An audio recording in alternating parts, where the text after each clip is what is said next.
Sì, lo stanno dicendo le nostre dei liquori e degli alcolici. Ma anche tu devi prendere le cuffie. Scusa Elisabetta, Rossella, le cuffie ai relatori. Le cuffie ai relatori. Scusami.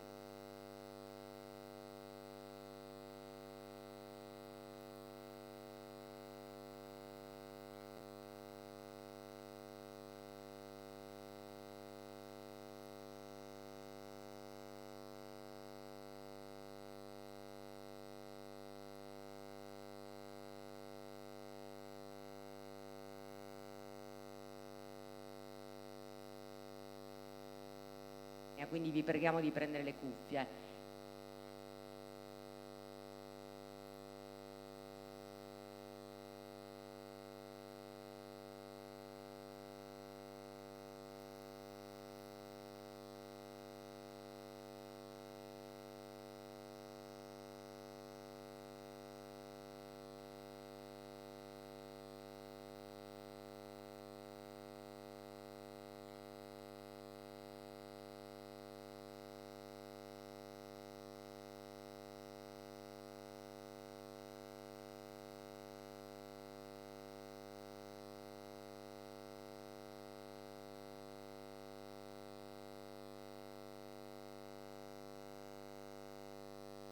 Good morning, everyone.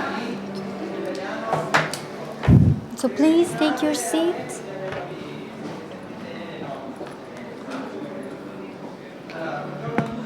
So as my colleague said, we will have the translation into Italian and into English. First of all, I would like to thank all the participants.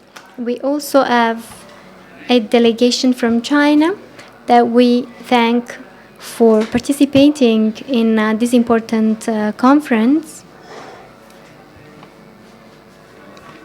So today, what are we going to talk about? We also have here the assessor to agriculture, Maria Rosaria Barrese, and the assessor Vancari, who's probably coming a bit later. And we thank them also for participating. Today we're going to talk about a mosaic of wines, past, present, and future.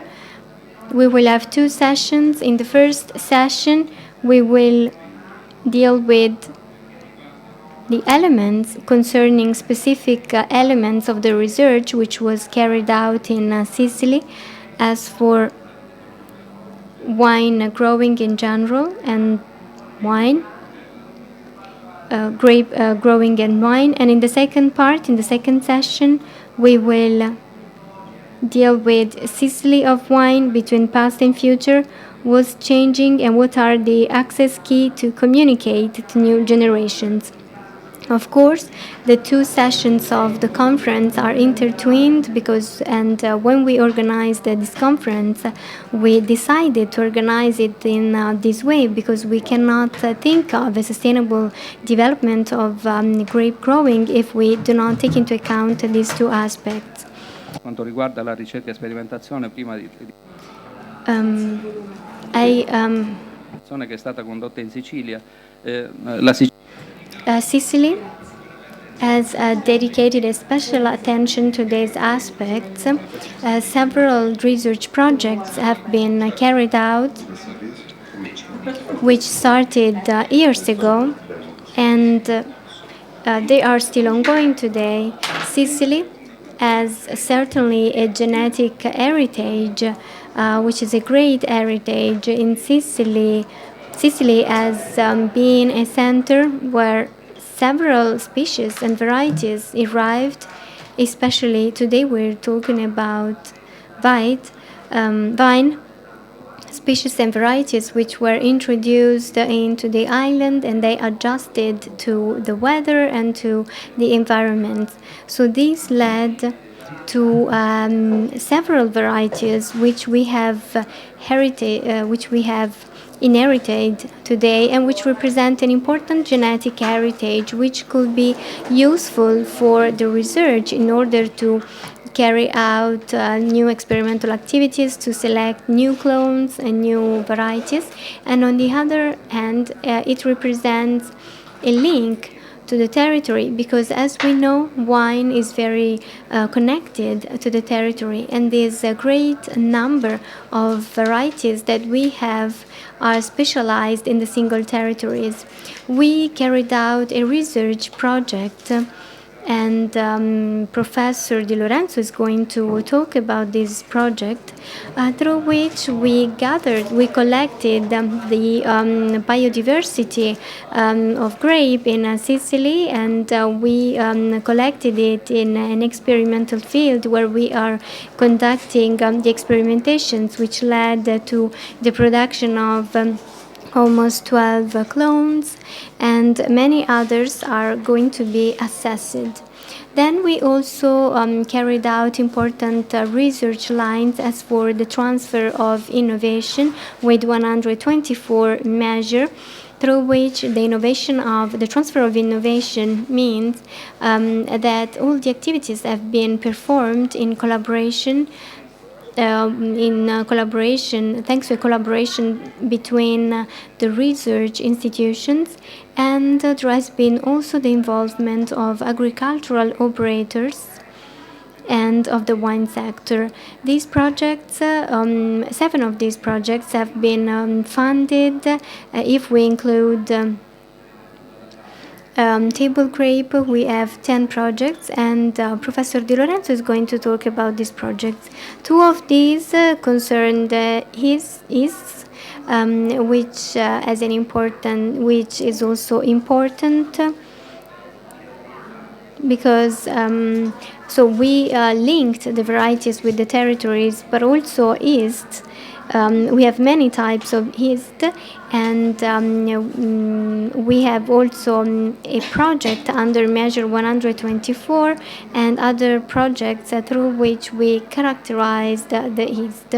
So if on one hand we have the possibility to characterize our varieties of grapes, so on the other hand, we also have selected many yeast which lead to the selection of wine. So now I give the floor to Professor Di Lorenzo. Please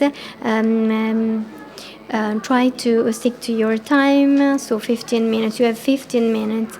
Good evening, everyone. Thank you, Mr. Sparta, and I would like to thank the organizers who gave me the opportunity to talk about a research activity which concerns the wine sector. I am professor at the University of Palermo.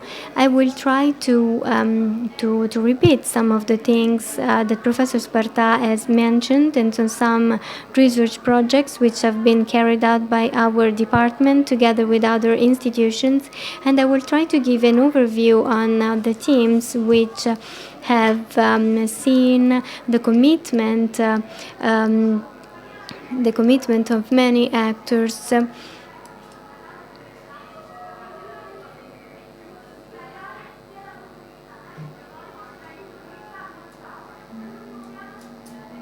Andate avanti. Innanzitutto desideravo fare questa sintesi che... First of all, I'd like to give this summary, that is the production, the factors the factors of the production. We have 5 factors: the genetic component, the environmental component, vinification, and culture. I'm not going to talk about vinification. So this quotation was written by Mendola, Sicilian, who worked in Favana, and he says that these factors must be seen, must be studied, and must be dealt with a very holistic approach, which includes all of them he says that the quality of wine can be achieved thanks to a harmony between these two factors. And when harmony is not achieved, there is a worsening in quality. So this was written in 1876 by Amendola from Favara. So we need to have a holistic approach in dealing with these important issues. Very shortly, the genotype. Well, I'm not going to talk about rootstocks, which are part of the genetic components, and Sicily has a fundamental role. 140 and all the others were selected in Sicily by Ruggeri Pausan, who worked in several departments. These are the most important rootstocks of vine growing in Sicily. What are the guidelines in the sector of genetic component? As for the varieties, as Professor Sparta was saying, Sicily is strongly committed in the valorization of indigenous varieties, in the genetic variability, and in the recovery and valorization of some varieties which have a limited spread in terms of quantity, but also in terms of surface. It is a very important work because it will, and it already makes it possible to say that in Sicily we have a genetic heritage which has an extremely important cultural and cultural importance. Sicily was one of the secondary domestication sites. It was a convergence center and collection center. As you know, it has been the subject of many trades, of many people, of many dominations. It's been a center of diversification and spread and selection. I like to highlight that a peculiarity of Sicily compared to other regions is the field grafting technique, which made it possible to keep this variability for a long time. And so the work which has been carried out is a work which is based on a genetic basis which is very solid.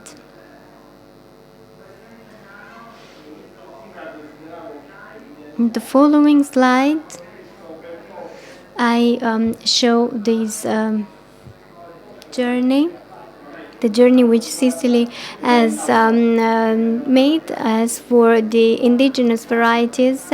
In the previous slide, there was a graph showing that in the last few years, the incidence of indigenous varieties increased. In the last 3 years, thanks to the entrepreneurs, the institutions. I don't know how to go back to the previous slide. I don't know why it doesn't go back.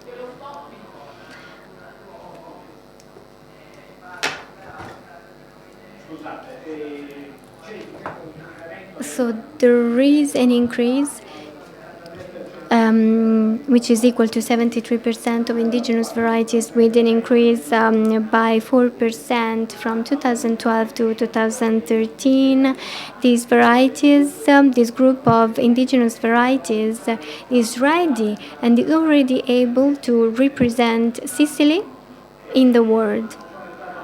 I didn't go into details of the most widespread varieties. I just wanted to highlight this interest, this increase in the indigenous varieties, which have an important meaning. Also, if we consider the reduction in the surface which characterizes the Sicily region, unfortunately, this reduction of surface characterizes especially the oldest vineyards, and this is a problem which is the object of attention and concern because of the social and economic importance that wine growing has in Sicily. I don't know how to go back. Here's the slide.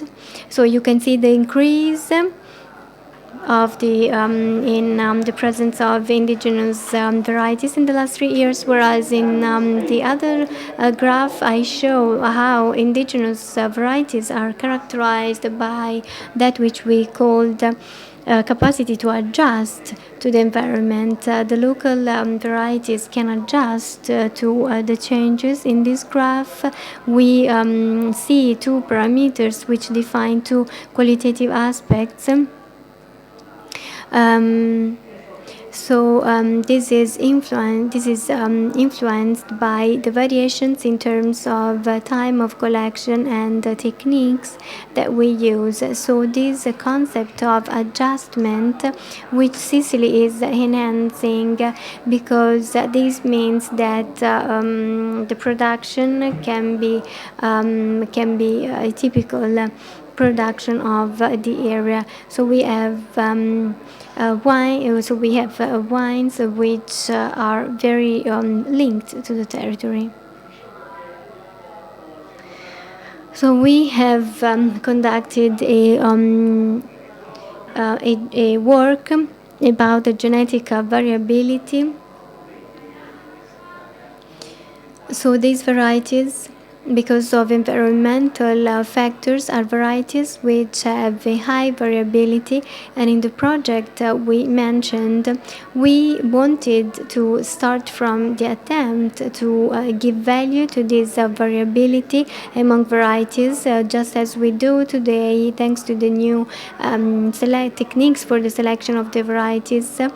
I don't know why we cannot see the type A. Anyway, we can see the B, which is the Nero d'Avola. We have 16,000 hectares. We have identified the 3 biotypes, 2 for the Frappato and 2 for the Prepone. And then we also identified different biotypes for the white varieties, and so we have also selected some clones for the Grillo, Insolia, Catarratto Bianco Comune. So it's a genetic richness which is valorized and which makes it possible to give typical features to this Sicilian sector. The last element concerning the genetic component is the attempt to take some vine varieties.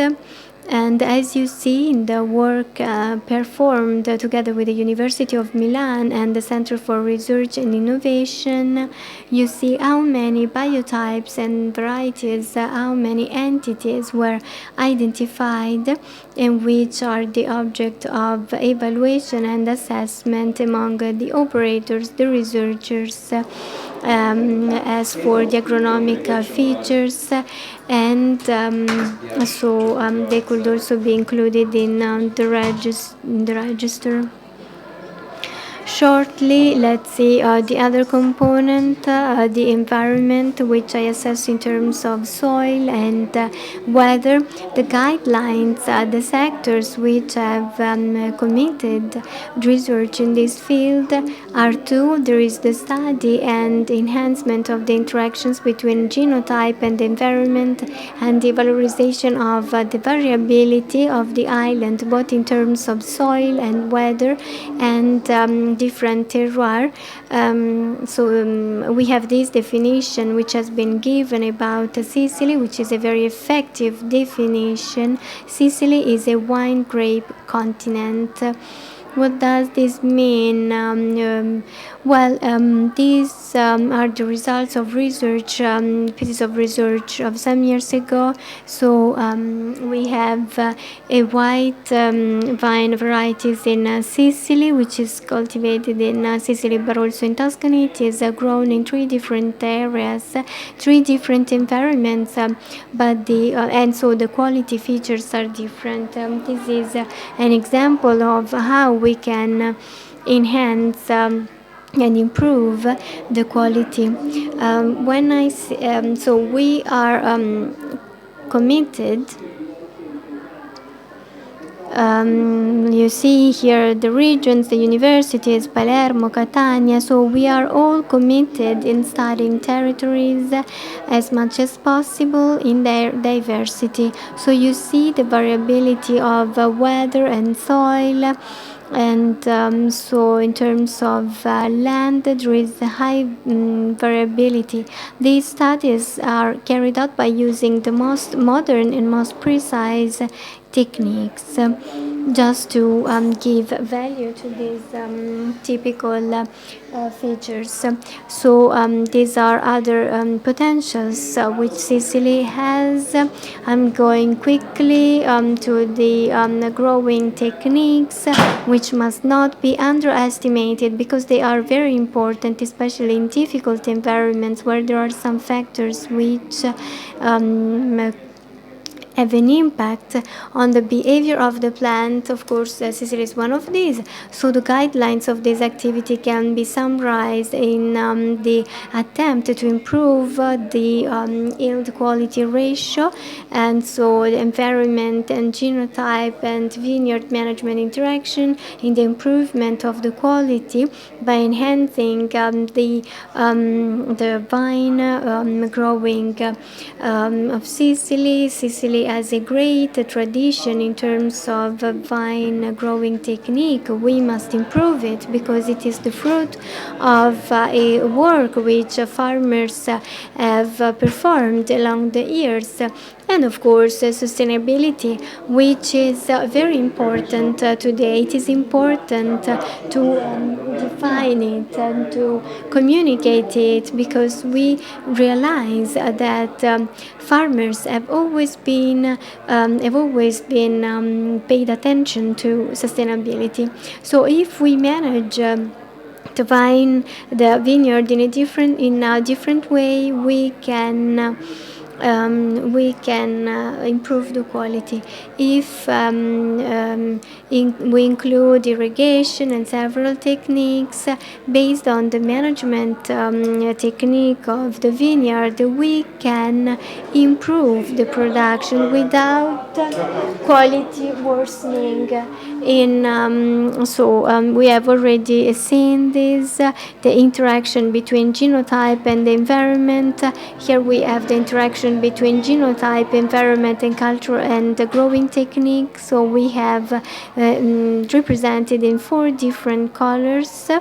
So you see the results in as for the quality are affected by the growing techniques, the interaction of these 3 elements. So we have important traditions, that which is called alberello appoggiato. So these are systems which are typical of the Sicilian production. So we are all committed in understanding the qualitative capacity of this vineyard, of this production. Then sustainability, how can we describe it?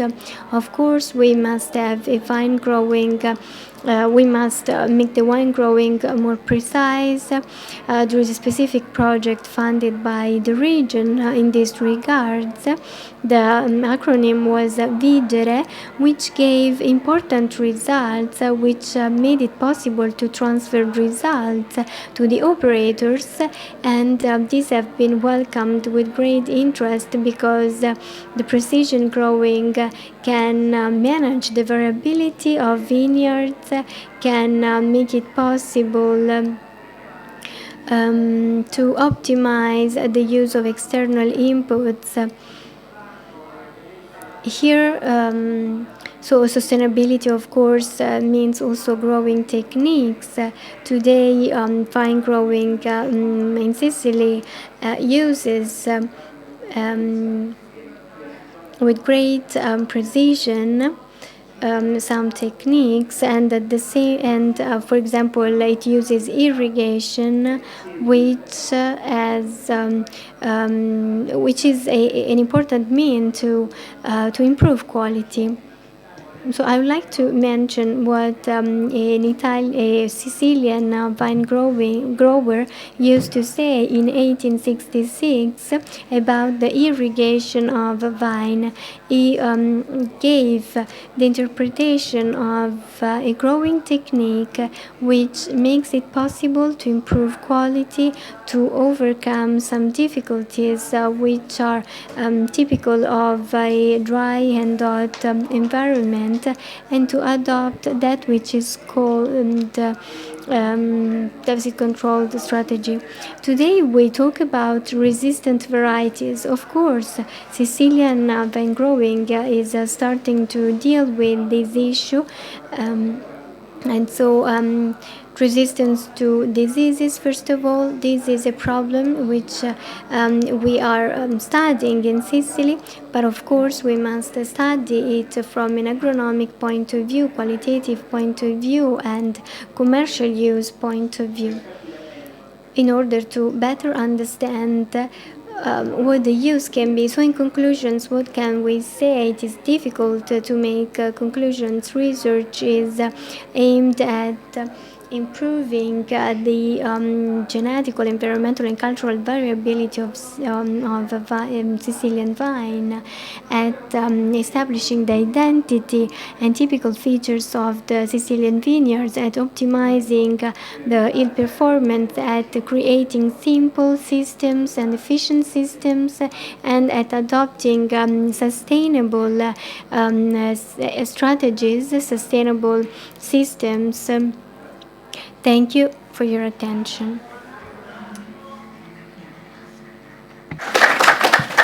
Ringraziamo il professor Di Lorenzo. Thank you, Professor Di Lorenzo, for the description you gave of the activities you carried out and the research that at the University of Palermo, at the University of Catania, and the Regional Institute Vine and Wine and other research institutes have carried out. Now we give the floor to Mr. Danielo Oliva from the IRBOS, who's going to talk about a mosaic of values, the role of yeast. Ok, buonasera a tutti, grazie per... Good evening, thank you for being here, even though there's a hot weather. Obviously, we've just heard how important it is, the role of vines and grapes in the production of wines. So, the grapes are the fundamental element for high-quality wines. So we cannot make a good wine if we don't have a good grape, but that's not enough. We have other elements. Just think about the colding technology for the production of white wines, or, for example, the mix of some grapes in order to have the best blend possible. And then we have some yeast, some microorganisms, and these organisms are responsible for the transformation of grape sugar into alcohol. So I would like to talk about this fact, the fact that yeasts have an influence on the quality of wines. I will tell you what 4 centers of research made on this sector. So yeasts are essential in the winemaking process because they transform the sugar into alcohol that we find in our final product, the wine. At the beginning, we thought that this was the only role for yeasts, but actually now we have other chemical substances produced by the yeast, such as CO2, and the glycerol is responsible in wines for a pleasant sensation, a pleasant feeling of sweet that we have in the wines. And the glycerol is also responsible for that sensation that we have in the red wines when we say that a wine is round, is a big wine. And then the yeast produce in very small quantities some substances, but our nose is very sensitive to these substances. These are the secondary aromas. So when you feel a pear, banana, apple, pineapple, honey, actually these are molecules produced by these microorganisms, and then some of these microorganisms produce an enzyme that enables the production of some primary aromas coming directly from the grapes. So you understand that yeast produce secondary aromas and influence the level of primary aromas. If you think that the primary and secondary aromas together are put in the wine, you understand the role of yeasts in the production of wines, and we cannot reduce everything to the simple transformation of sugar into alcohol. It's clear that between the products related to yeast, there are also some negative characteristics, such as a bad taste of wine. So we are trying to look for the best possible yeast for the production of wines. In the past, every fermentation was spontaneous, and I mean every fermentation where man didn't intervene. Actually, the yeasts continue to live and have a series of names that sometimes could be complex as well. So just imagine a spontaneous fermentation where entire populations of yeast multiply and produce a substance that is called alcoholic content.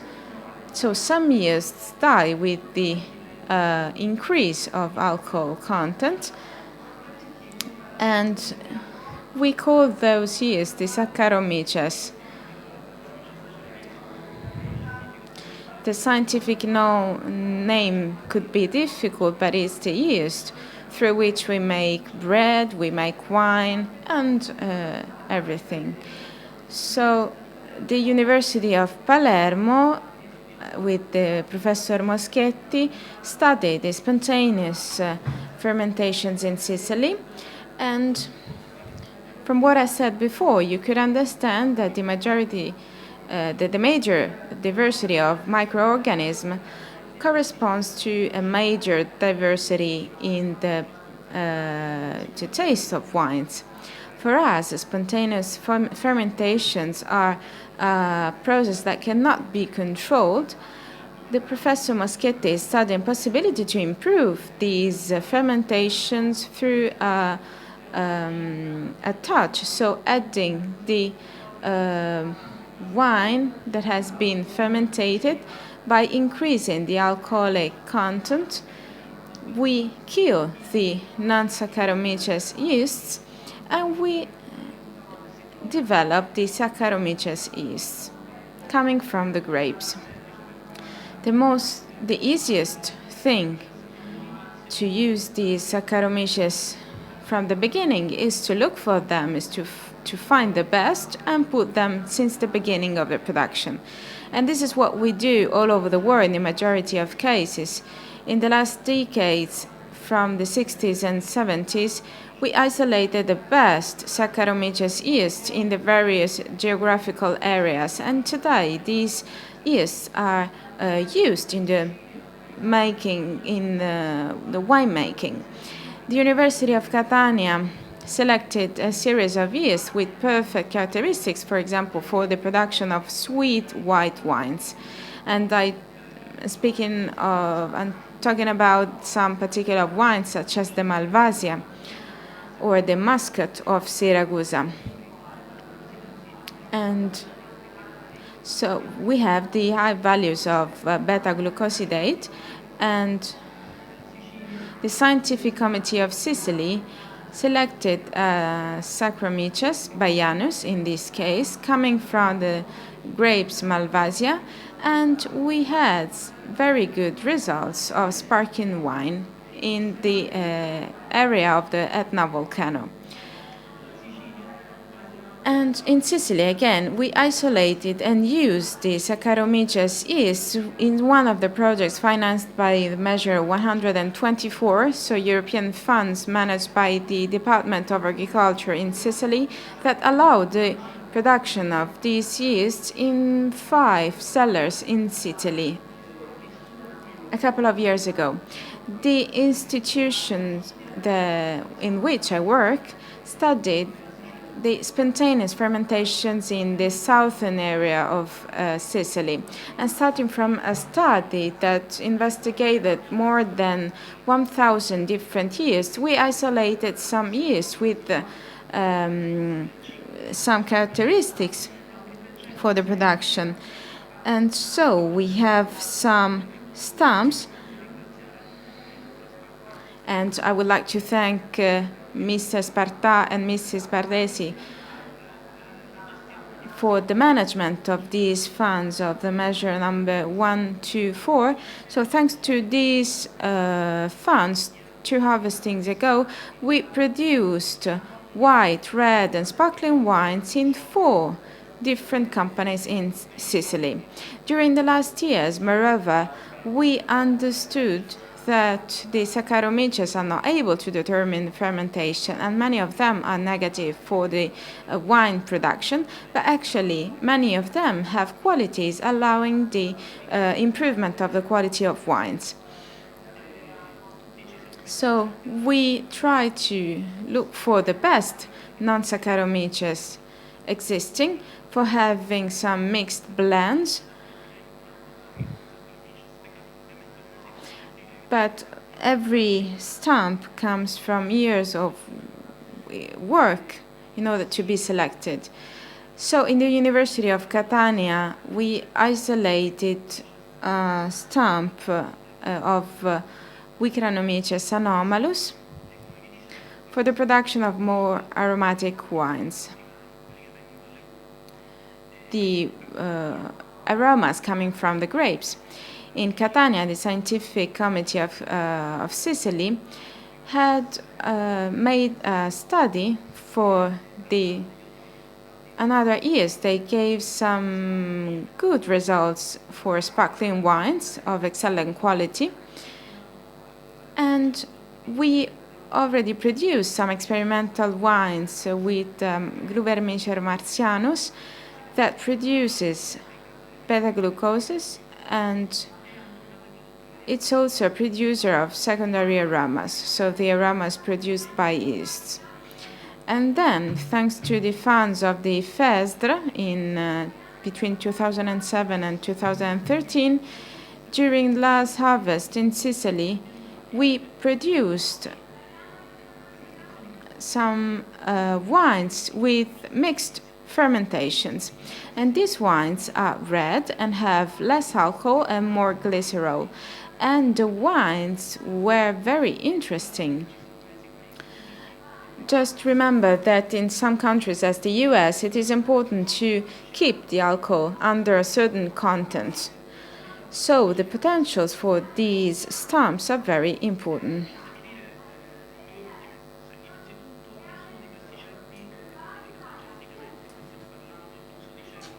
So we're not talking about the use of genetic strands in Europe. They exist in our territory because we have wines from a long period. And we created a huge biodiversity from a microbiological point of view. And all this work is under transferred to the companies. I know that Sicilian companies in next year will have some new and better wines.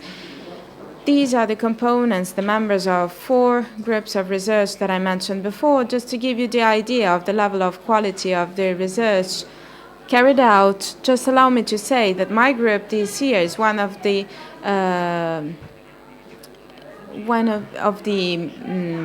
groups that could be awarded for the best research in the domain of development. We were more than 100, now we are 8. I don't know if we will win the award, but I think that for Sicily this year, in the year of Expo, this result is very good. Thank you so much for your attention. Ringraziamo il dottor.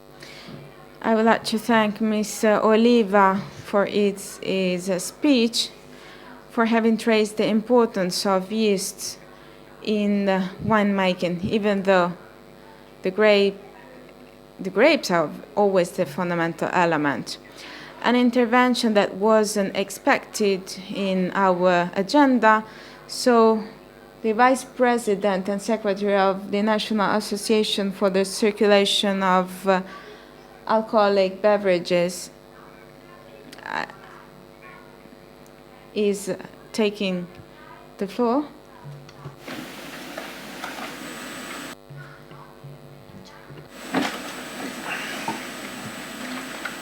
Prego, si accomodi. So now we will have our Chinese speaker.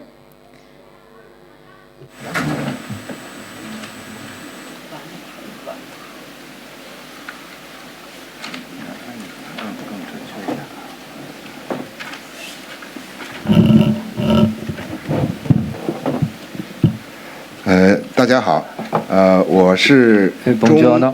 中国酒类流通协会副会长兼秘书长。Sono il vicepresidente. I'm the Vice President of the Association for Alcoholic Beverage. I'm General Director for this Association of Spirits.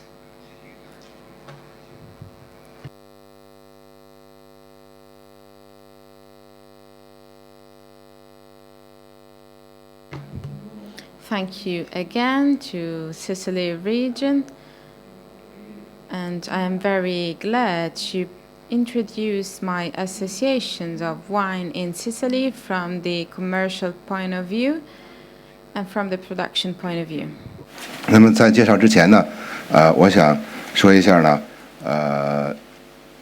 昨天晚上来到了米兰，今天上午参加了一个西西里的葡萄产区的一个介绍。Ieri sono arrivato. Yesterday I came here in Milan, and today I will have a short visit in the Expo in Milan. This morning we participated in a workshop for the production of wine in Sicily. 听到了两位教授对意大利葡萄酒的这样深入的研究。Quindi oggi abbiamo sentito anche presentazione due. So I would like to talk about two bodies of research in terms of production of raw materials, grapes, from the point of view of the production of wine. 我觉得通过上午和刚才的这个演讲我觉得我自己学到了很多的东西。Quindi questo I learned a lot, so many new things during these meetings. 我们西西里葡萄酒的历史、文化和渊源。Quindi ci ha dato And this gave us a very good presentation of the history of the story of Sicily connected to the production of wine. So that's why Sicily has such a high quality in wines.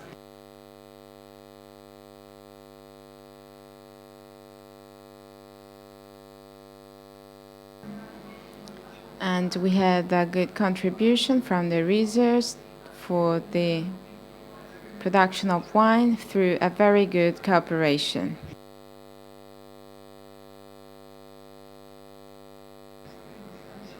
So I will bring this experience in China, the sensitivity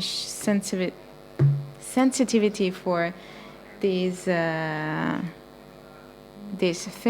issue. So I will thank the organizer.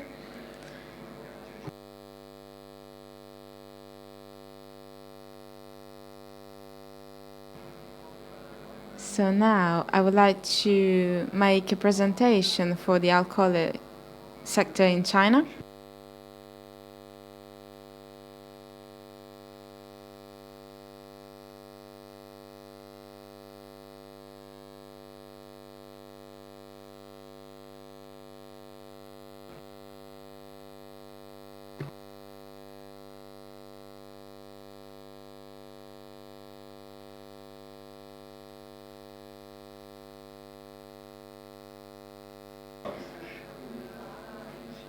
in China, especially in the alcohol sector, so wine, spirits, beer, we had a consumption of 1,250 million.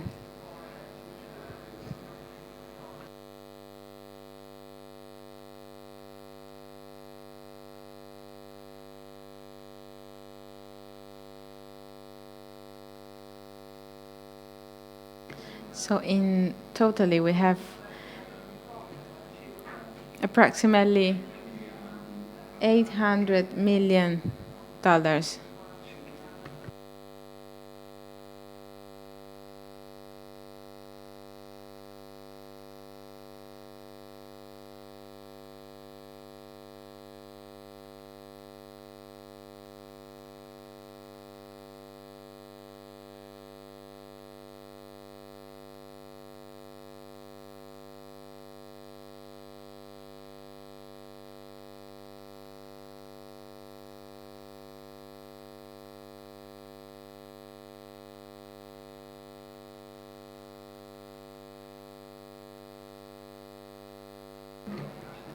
$12,000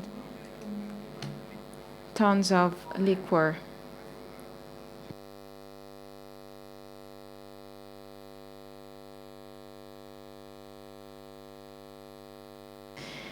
So approximately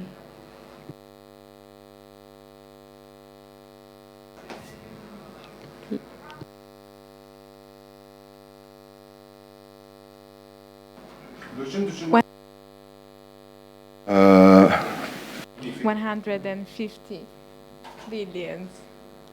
年，进入了一个很大的调整时期。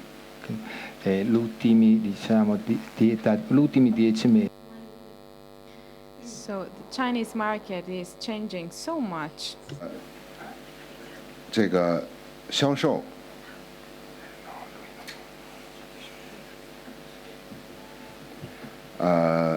出现了比较大的下降。 Ok, cosa vuol dire cambiare? So what does it mean? To change means that the market has lost a lot in terms of sale. 我们国内的葡萄酒的市场情况来看呢，从12年下半年到14年的上半年，产量都是下降的。 Ok, la produzione. The production of wine in China, the inner production, from 2012 to 2015, every year is approximately 10% of production less. 3年也有大幅度下降。 Ok, al 2013 From 2013, the import compared to 2012 had a huge decrease in the import sector. 就是我们的葡萄酒市场，应该是看到了一个触底回升的这样的一个现象。 quindi So we can say that in 2013 we touched a very low level, and then in 2014 we started to increase again. 有所回升。 ok, anche produzione in Cina. And the production in China in 2014, in the last semester, has increased its production.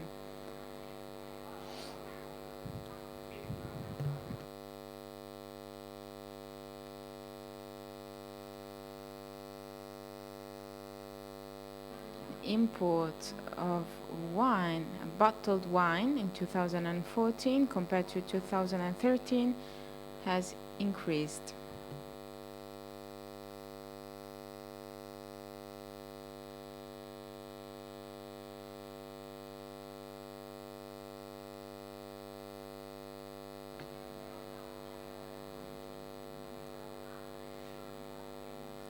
$383 million liters of import of wine.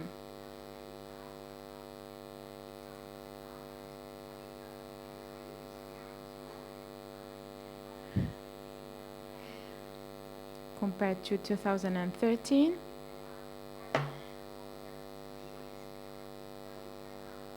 So the total as a value is $1.5 billion.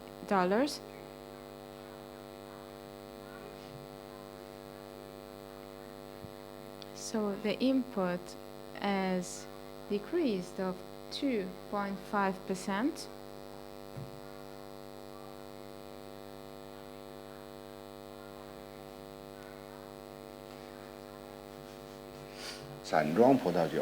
Quindi prima abbiamo detto numeri sono So before we mentioned the bottled wine, then we have other kinds of wine without bottle. ok, quindi questo è la maggior parte sono produttori vino cinese che importano. So the majority of importers are Chinese. 进口的原装葡萄酒的这个数量。 Quindi a noi stiamo molto attenti.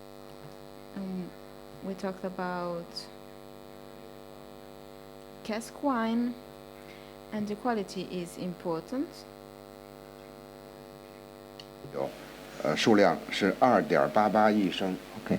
2014 In 2014, before we mentioned 2013, the total of bottled wine in liters, it's 289 million liters. So an increase of 2.30% compared to 2013.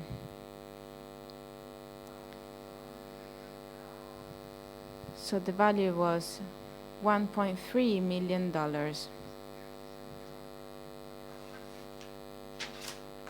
So the value had an increase of 2.3%.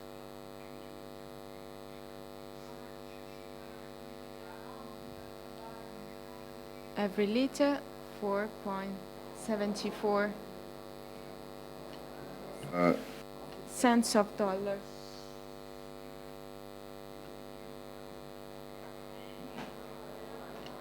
我手机里算了具体的数。手机里今年1到5月份呢，我们进口葡萄酒依然保持了数量上升的这个态势，增长幅度超过了10%。prima The first 6 months of that year, as to the import of bottled wine, we had an increase of 6%. 2014年开始，我们进口葡萄酒的数量又恢复到了这样上升的这样的趋势。 quindi c'è una tendenza di crescita. So there's a trend of growth, especially in 2015, that had a good trend of growth of imports of wine from abroad. 政府使得中国葡萄酒市场的价格一直在下降。 Ok. Abbiamo visto anche importo stanno scendendo. We saw that the imports are decreasing. We are at low. We have low levels in 进口量在上升，进口的金额在下降。 Quindi è la tendenza invertita. So the trend has had a change. Now the volume of imports is increasing and the value is decreasing.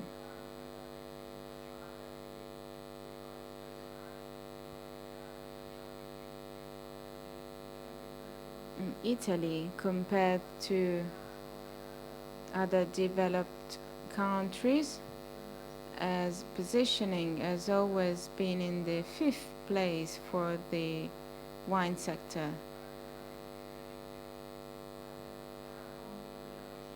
And for a period it was second as importer for China.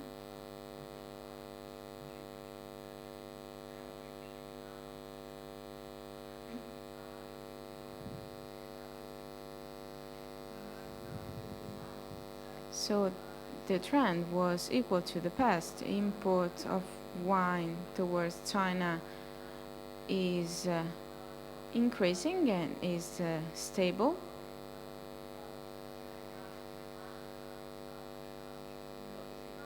There are many countries that had very positive results in this market. Australia, Chile, America, these are countries that had very good results in Chinese market.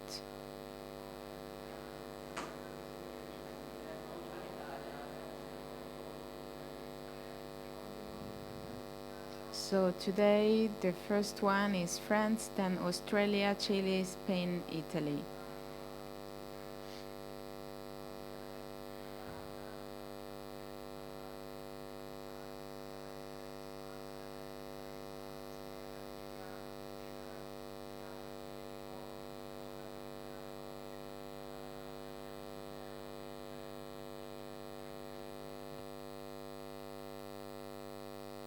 I would like to say something on this trend. First of all, this country had increased a lot in the Chinese market.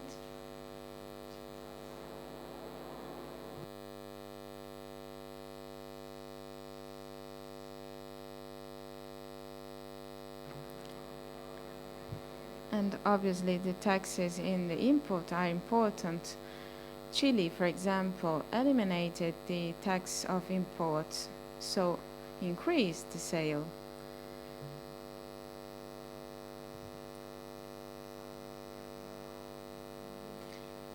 And Australia is important as well. There are Chinese sector that invest in the production of Australia.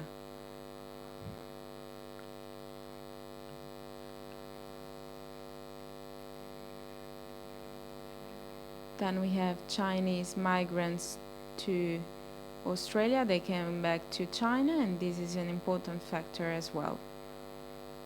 So they know quite good the market.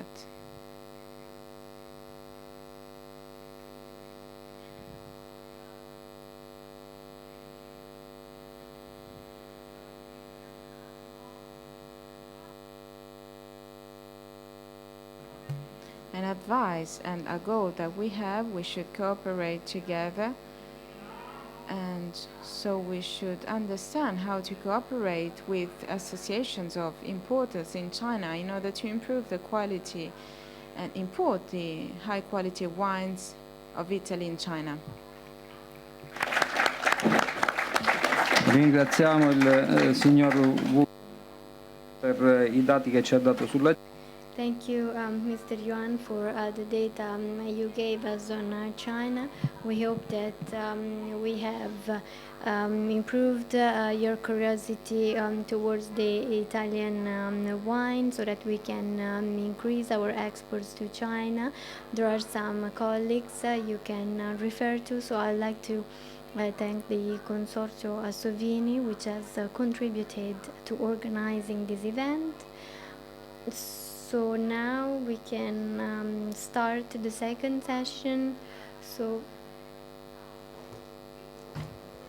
I give the floor to Virginia Devlin, who's going to facilitate the second part of the conference.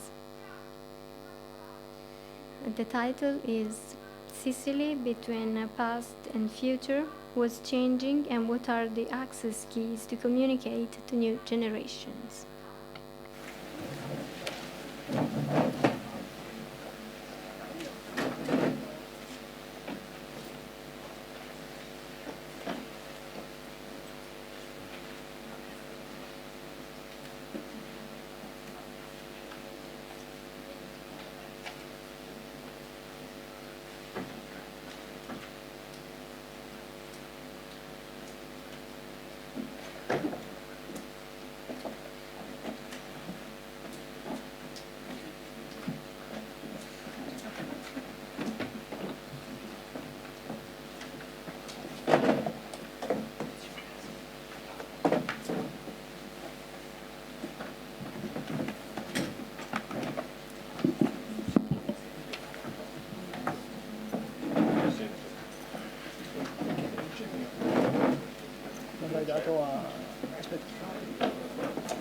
He's right here.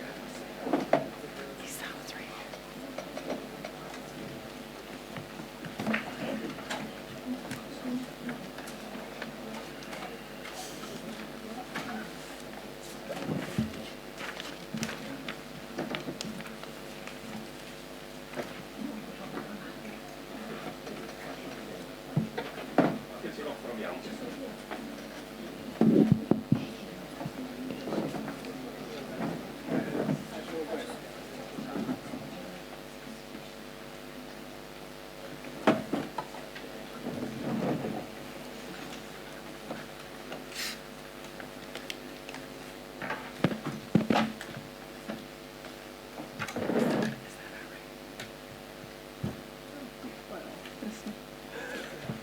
This is the part that makes me nervous. Yeah, good. Ready? Okay. Good afternoon.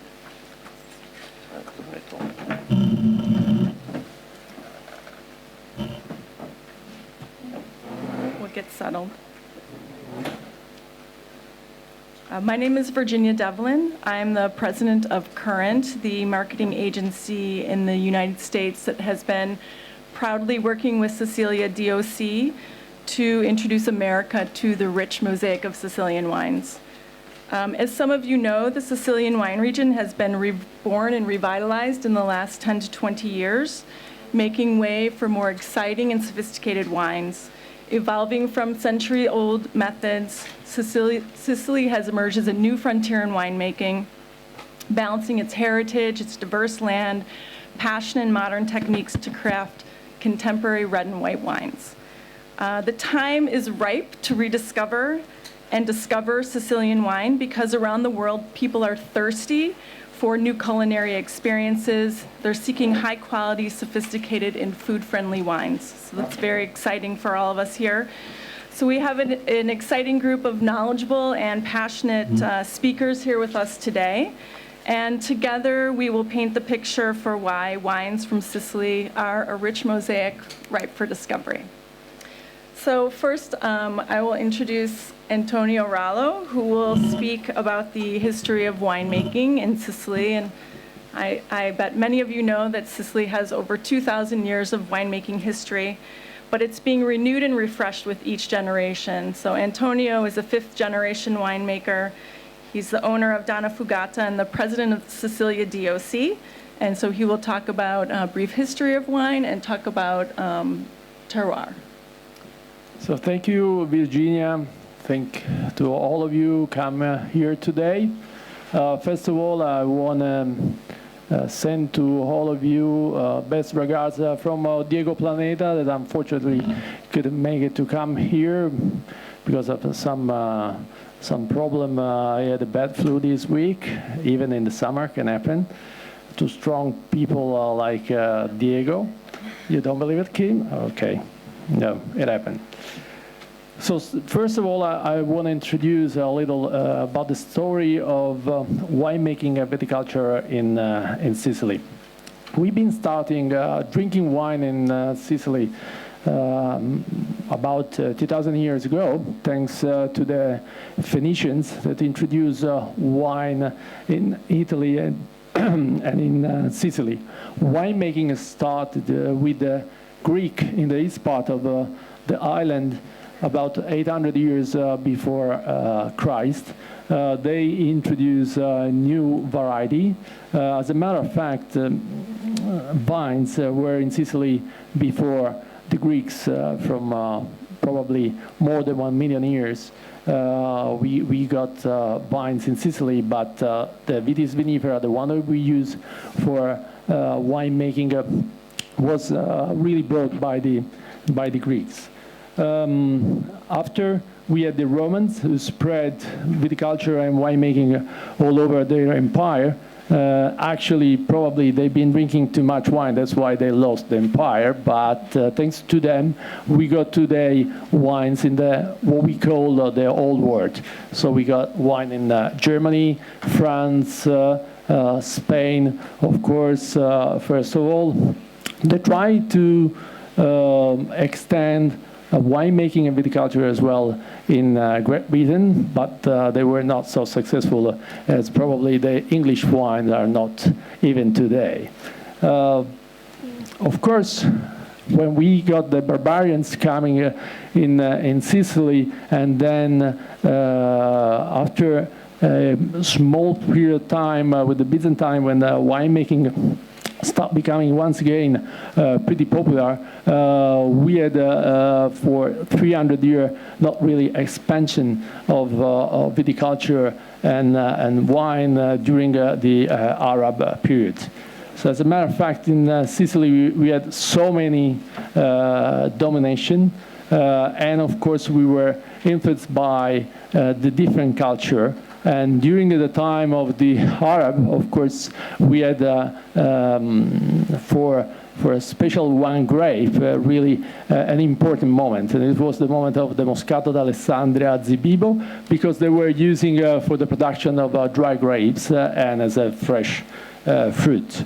The booming really then was when the English arrived in Marsala and started the business of the Marsala at the end of the 18th century. So when John Woodhouse established his business in 1773, just in front of the harbor of Marsala, and at that time we suddenly reached more than 200,000 hectares of vineyards in the island. Then the phylloxera destroyed at the end of the 19th century, beginning of the 20th century, almost 50% of the vineyards in Sicily. And we had another period that's very important after the Second World War, when really people start drinking once again a lot of wine, and Sicily had probably the top dimension of its vineyards in the 1960s. So in the last 20 years, Sicily has been improving a lot the quality of its production, and as well the visibility all around the world, and it's becoming once again really one of the most important region in Italy for the wine production.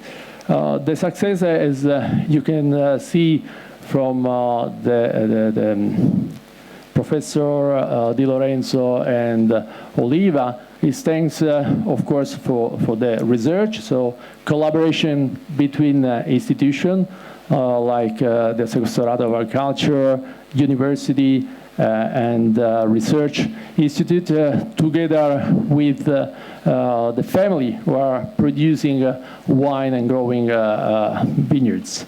But as a matter of fact, in Sicily, we are very lucky because we got a great variety of terroir, a large number of grape varieties, actually more than 50, incredible climatic condition, and of course, an ancient knowledge together with innovation, a lot of the energy from the new upcoming generation of winemaker and producer. Sicily today is the largest vineyards in Italy. We got more than 100,000 hectares, so about 250,000 acres. Just to compare to other countries, it's a little bit bigger than South Africa, it's 3 times bigger than New Zealand, and it's just 40% smaller than Australia. That's why we like to call Sicily a continent, in the wine production, because we got a big vineyards, we got lots of different terroirs, so lots of different wines, varieties. And as a matter of fact, those wines are coming from the biggest island that we got in the Mediterranean Sea, right in the middle of the Mediterranean, close to Africa, but still Europe. And as well, we got lots of different conditions thanks to the fact that we got 24% of mountains, more than 60% of hills, and just 14% of flat ground. We got lots of different kind of soil. Just thinking about the northeast part of the highland with the sedimentary rocks. Going to the north, more to the west, we got the Nebrodi and Madonie. They are pretty rich in sandstone and in clay. In the middle, where we got Alberto vineyards, we are pretty rich in clay, chalk, and sulfur stones. Then we got the volcanic soil of the small little islands, Aeolia Islands, Ustica Islands, Pantelleria, and as well, of course, the Etna volcan. And of course, that's give to us really a big varieties of wine. But it's thanks really to the Mediterranean Sea that Sicily is a very fantastic wine region. And just to give you an idea why it's so important, let's talk a little bit about the vintage 2002 and 2003.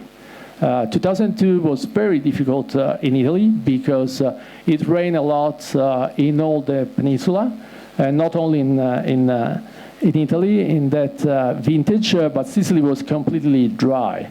So from May to September, to beginning of September, was completely dry as ever, but it was very dry even in autumn and winter. So we produce wines that are really full body, very concentrated, maybe even too much. That is completely the opposite of what happened in Tuscany, Piemonte, Veneto, and Friuli, and the rest of Italy. That's just because we were completely dry, and we had 99, 2000, 2001, and 2002 very, very dry, and they were in the opposite condition, as well as 2003, when the Mediterranean Sea really mitigate the heat that we got in Italy, in the north part of Italy, where you made big Barolo, as we never had in the last probably 30 years. Huge red wine in Tuscany too. And we had very good condition in Sicily. We had some rain back finally after 5 years, and we could produce very fresh wine and well-bodied, but not too concentrated, and is in 2002. So generally speaking, when we are looking to the coast of Sicily, of course, we don't have much difference in temperature between night and day. But when you go in the hinterland, you can go up to 16 or even 20 degrees difference between night and days. You can go from 32 down even to 9 degrees. I always remember the 9th of August 2009 at 4 o'clock in the morning in my estate, we got 9 degrees, and in the day was 32.6. So what a big difference. And really relaxing at the night when it's so cold. Of course, what is something that it's really common to all the terroir is that from May to September usually is completely dry. That Sicily is very windy. We got sometimes the Sirocco coming from southeast, and sometimes we got a pretty strong wind from the north that help us really to grow fantastic grape every year. That's why Sicily is the most consistent region in Europe for the wine, the grape production. Our wine are, of course, sun-kissed wine. And, of course, having all those good climate, soil, and everything, producer must work more than hard to make a very good wine. We have to. I always say that winemaker in other regions are not so lucky as Chaim, as Alberto is, because we got very consistent condition every year. So every vintage can be the best vintage of our life. That's not the same all over the world. So we must be very good in working on that and putting together all our efforts to promote our wines all over the world. That's why we built up the consortium Sicilia DOC, starting big investment, first of all, in the US market, but of course, we will promote our wine all over the world and try to be more successful, because Sicily is a big country for the wine production, and we must be, of course, very good all over the world. Thank you.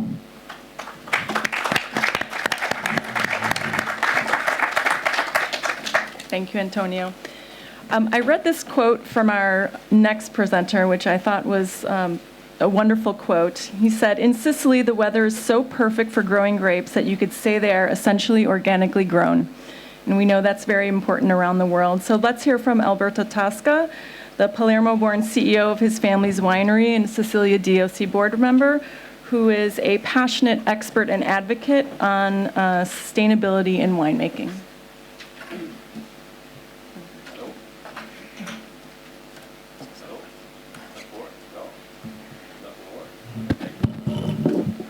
Here I am. Hello. So, mi understand.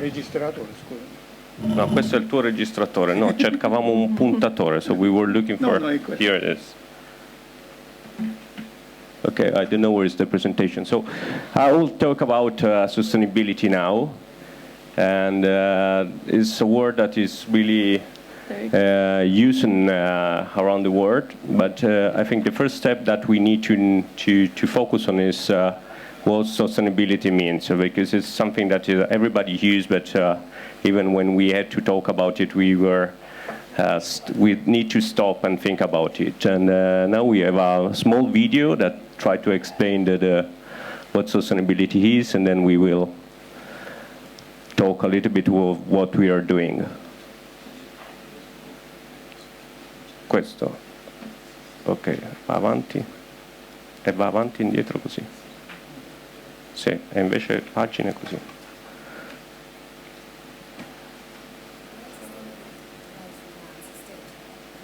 No. The audio. We cannot hear it. Our quest for growth, success, and prosperity is destroying the system that we depend on, nature, and therefore our planet. There are 7 billion of us now, and there will be 9 billion in 35 years. Today, we use a third of the planet's surface to produce food. In 35 years, we will need twice as much food.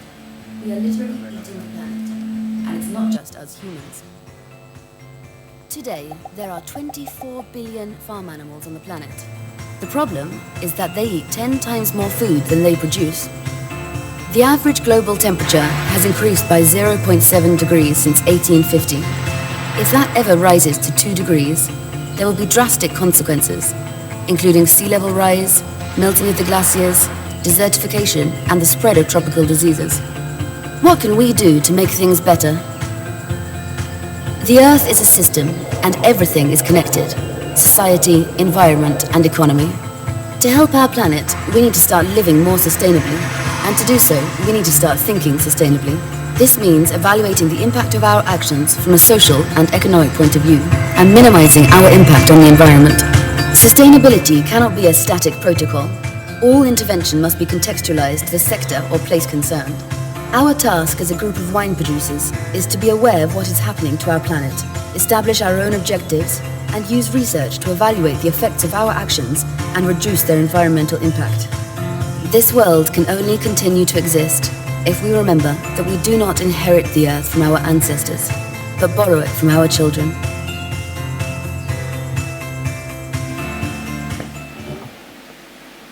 So that was a short video just to have an idea of a concept of sustainability. We cannot talk just about a sustainable wine.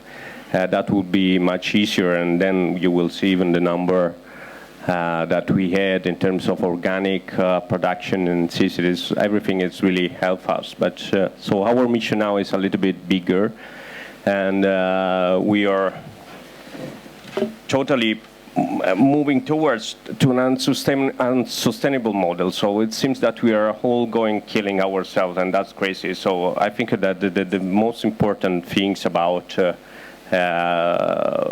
what is meaning we have to change our habit. It was really fun that even the Pope Francesco a few weeks ago in his encyclical says the effort to promote a sustainable use of a natural resource are not a waste of money, but rather an investment capable of providing other economic benefits in the medium term. That is something that is, so everybody understands that, but it's really difficult to achieve it because we are habit since 1,000 and 1,000 years to do the same thing, always in the same way. And we build up a lot of economic systems that are really difficult to interrupt or change, but we need to find the way in this matter. So the question is, what can we do on that? And that was, here it is, our question. The answer was on the concept of green economy. So it's not just a sustainable way, but it's even the economy. Economy is really important to our life and to our company. And we have a concept of green economy, like new process and new vision based on research and scientific innovations. That's what we need to use to improve our life. And there's some definition about WWF that have done in terms of a green economy. So go beyond the concept of GDP and choose new indicator of well-being. So we need to find a way to live better, transform the financial system and the criteria that guide investments, and leave the crisis behind as quickly as possible by favoring the growth of green jobs and more sustainable model of development. There are many opportunities at the moment. If you think that, and the whole school of business, everybody say that problem is an opportunity, and we have a lot of problem in this sense, so it means that we have always, of course, a lot of opportunity. That's the point of view that we have to find out. And this is how the green economy works. So it's a circle. So we have to take care about a lot of things. It's not just a race that we have one in competition to another one, but it's a race that where we have to share, where we have to react all together. So, and if you put the green economy, so economy and the system, that is, so don't say economy is something worse or something wrong. So economy is really important, but the way we produce money, the way we do economy is really important. And this depends on us. So human wellness, social equity, a reduction of environmental impact, reduction of sociological, of ecological shortage, economic growth are all things that we have to study.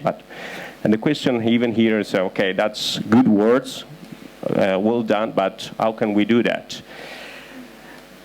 The concept of sustainability is a multidimensional notion that we have to manage. It's not just one thing. It's not just one thing that can work. We have to take care, when we make an action, we have to take care about the impact of our action in the world.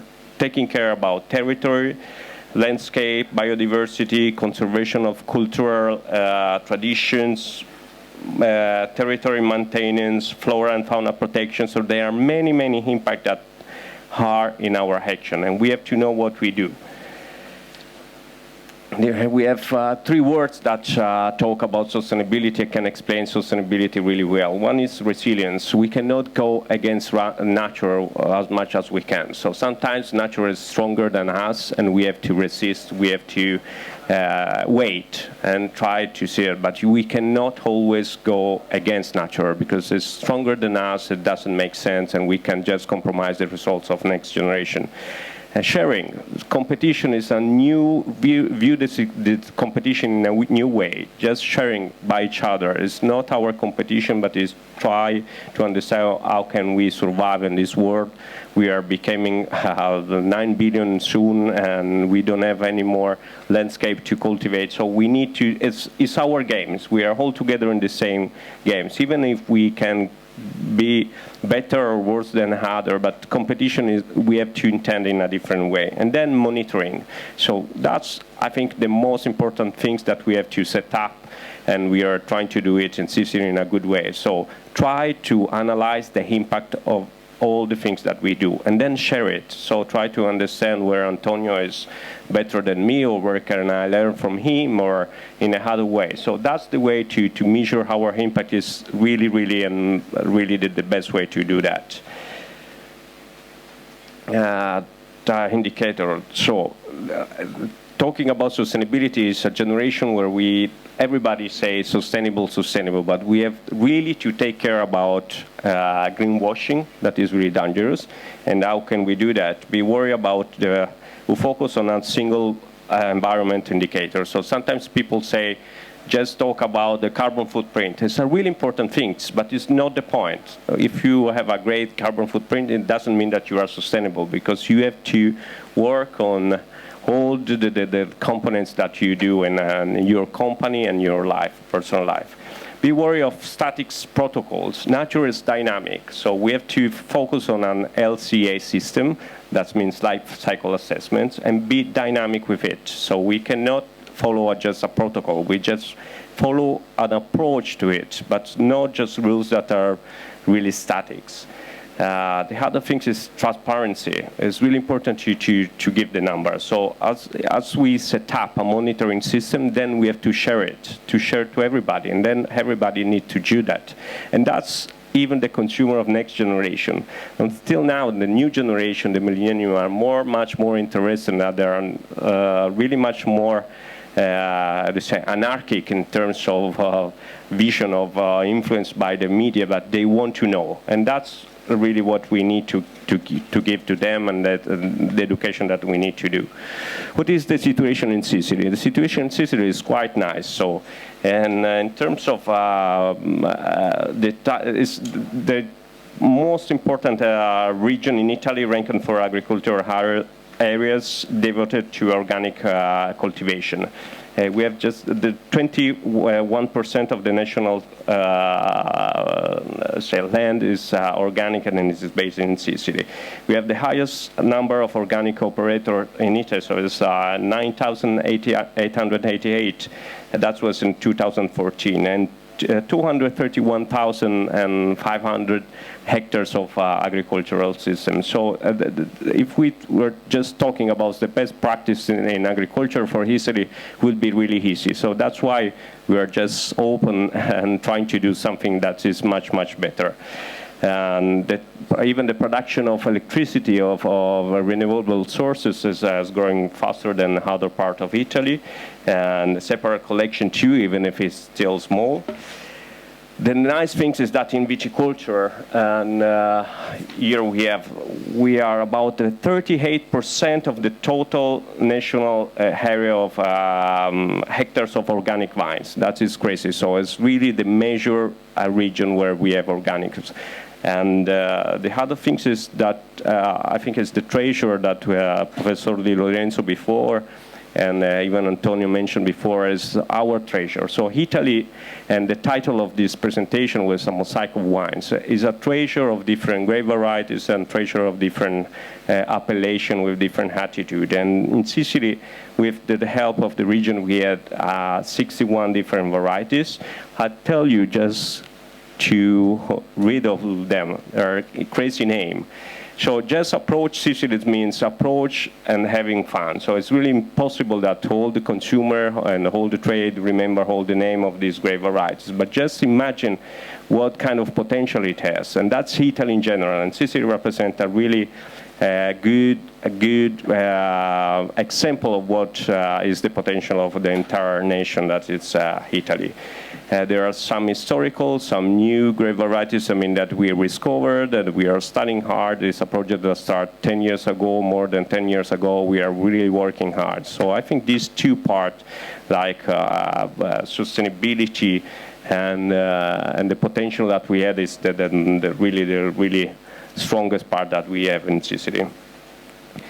Even here, almost all the companies use fertilizer and irrigation system with low environmental impact. 80% use natural materials in the vineyard. So if you see that in an organic way, in best practice, we are absolutely on the leader on this kind of Sicily. Sustain is a program that we set up like 7 years ago. Is taking care about sustainability in general, 10 kind of points. And 2 months ago was introduced in the International Wine Observatory of Sustainability. So it means it's one of the most advanced system that we have in Italy. And that starts in Sicily with private and all the things that we are doing all together. Take care about 10 resources. As you can see, there are different resources, not just best practice, but taking care about all the environment around a company. So where the shareholder is not anymore who is owner a company, but is all the things, all the people that are around the company.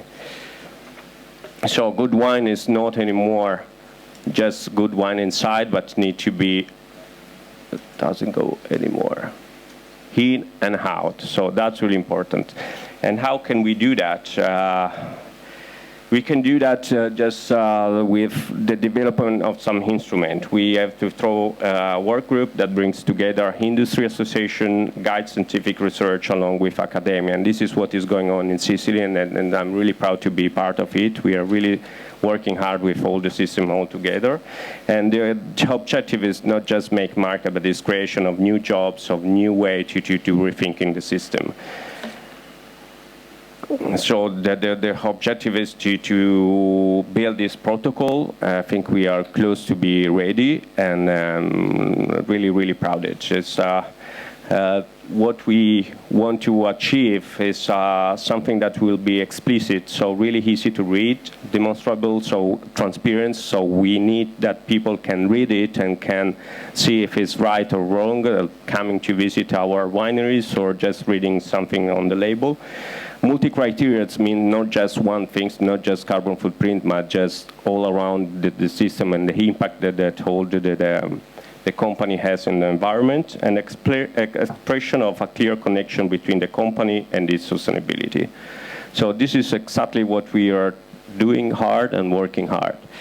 The most important things here are our commitment. So that means not just our as producer, but producer need to work hard on this, but consumer. So we need to educate consumer, and consumer need to know that their impact in political system and political economic is really high. If they know what to buy and how to buy something, how to make the decision to buy something. So just put the marketing in an opposite way. So marketing need to be something that communicates something transparent, and they need to know what they're buying. This is the most important evolution that we can achieve. And writers should help us in and be part of it, of course, because we are a chain. We cannot do one in one direction and one in another one. So consumer, writers, and producer are exactly in the same field. So we are under and over a re-evolution of what in Sicily is doing, and that's I'm really proud to do that. And I think we are exactly the new Sicilian era of wines. It's coming out again. Thank you. Thank you, Alberto. Now we'd like to discussion about marketing and selling Sicilian wines all around the world. So we're going to first hear from Isao Miyajima, a journalist and expert on the Japanese wine market. He has been writing about Italian wine since 1990, and today at lunch he told me he travels to Italy at least 15 times a year. And he will share how marketing wine in Asia today is less about function and a bit more about emotion. Okay. Good afternoon, everybody. Naturally, after the detailed and excellent analysis of the Chinese market from the part of Chinese authority, I will concentrate in the Japanese market. And I am going to analyze the Japanese market of imported wine and put the focus on the Sicilian wines in our countries. Come si fa? Ecco. First of all, I have to say that the wine consumption in Japan is a very recent phenomenon. It began in the middle of the 19th century, but the significant increase occurred in these 30 years. For example, the total consumption of wine in 1972 was just 11 million liters, but in 1992 it was 111 million. So in 20 years it increased 10 times. And in 1998 it touched the record of about 300 million liters. So it is an increasing market. Also, if the per capita consumption is very low, just only 2.6 liters in the 2012. It is, but little by little increasing. As shown in this graph, as you are looking at, we drink a lot of beer and sake and shochu. So the wine consumption is just here demonstrated.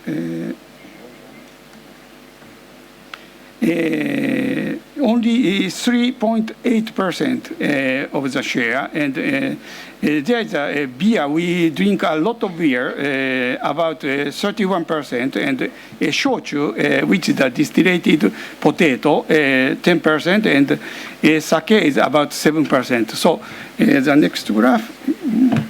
This is a consumption divided.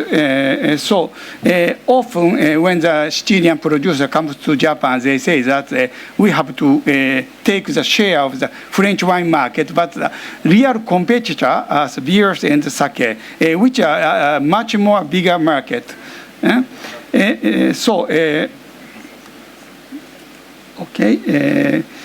Also, if the quantity of imported wine is very small in Japan, the Japanese market is very high quality oriented. There are very high knowledge of wines, and practically it is impossible to find fine-grade Italian wines which are not imported to the Japan. So there are almost every wine imported, very small quantity. With a very deep knowledge of the Italian wine, so it works also as a good showroom for the Asian market.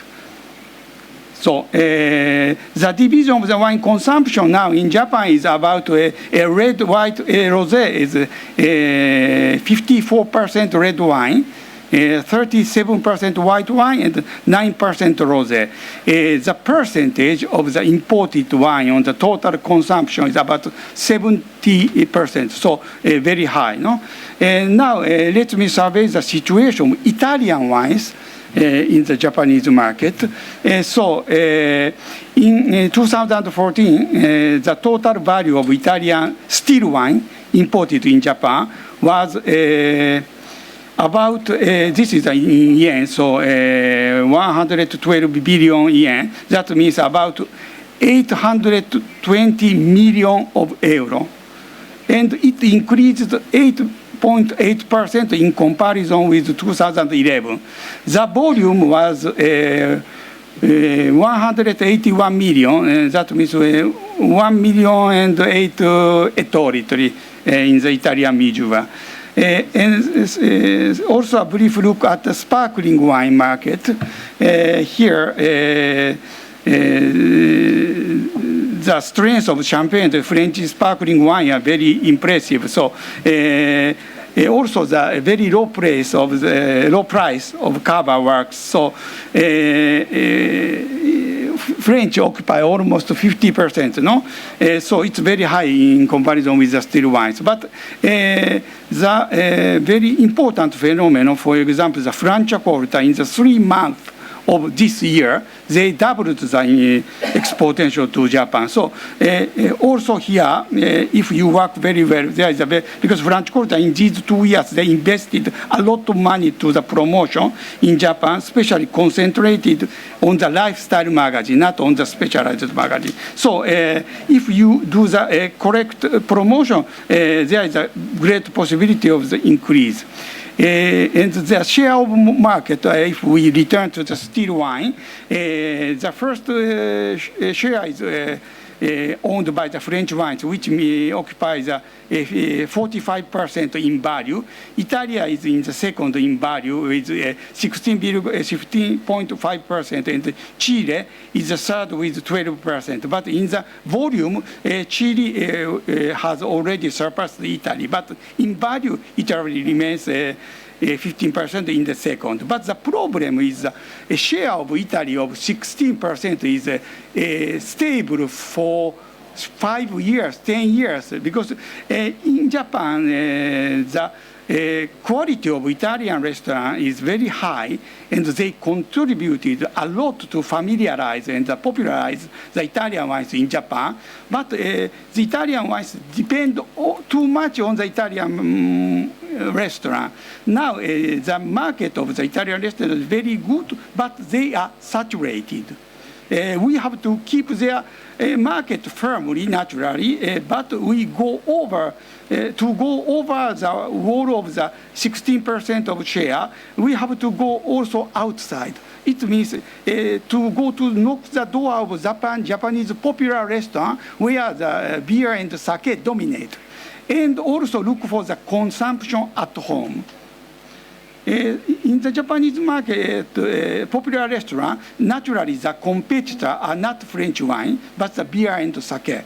So also the way of communication, the way of promotion should be changed. With the Italian restaurant sommelier, the traditional tasting seminar worked very well. No? So you are going to explain the variety, pH, total acidity, etc., how many months of barrique, etc. It worked. It worked, and it arrived at 70%. But with the Japanese popular restaurant, we should communicate, do the communication more soft. No?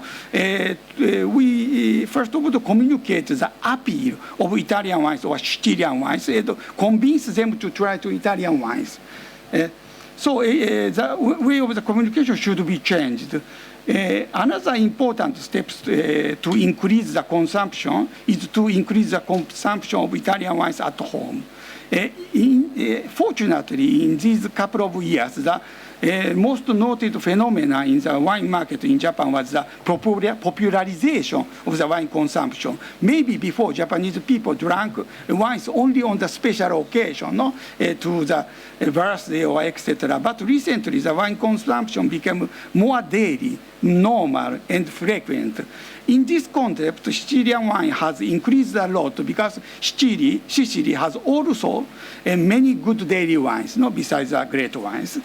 So the key to increase over 70% of share the consumption of Italian wine, the key entrance to the Japanese popular restaurant and the increase of the consumption at home. And if I examine specifically the Sicilian wines are very popular in Japan because Sicily is one of the strongest brands between the Italian 20 regions, and Sicily works very well. Almost every importer has at least one Sicilian producer in their portfolio, and in Japan there are a lot of very good Sicilian restaurants also. And Sicily is naturally one of the favorite destinations of the Japanese tourists. So we have to use this fact. In the recent year, also in Japan, maybe also in all the world, there is a big change of the way of the communication of the wine, the way of promotion of the wine. Maybe 30 years ago, it was sufficient to produce good wines for sell them, because there were so few good wines. So if you convince the importer or buyer that the wine are good, they automatically bought them. But today, with the progress of the technology, there are many, many good wines everywhere. So it is not sufficient that wines are good to sell. They must have something else to attract the consumer. In this case, Italian wine, especially Sicilian wines, have many, many things to tell, to communicate. That can be the stories, terroirs, persons, passion, and so on. So also the landscape on their sea or their monument. And so present the wine now today only for the taste itself. It's not sufficient, but we should present them with the emotion, a story, and human factor, which can be very important in the future. So in this context, we should brought the wine with these fantastic things. So in this context, I think the DOC Sicilia can be a very precious occasion. Thank you very much.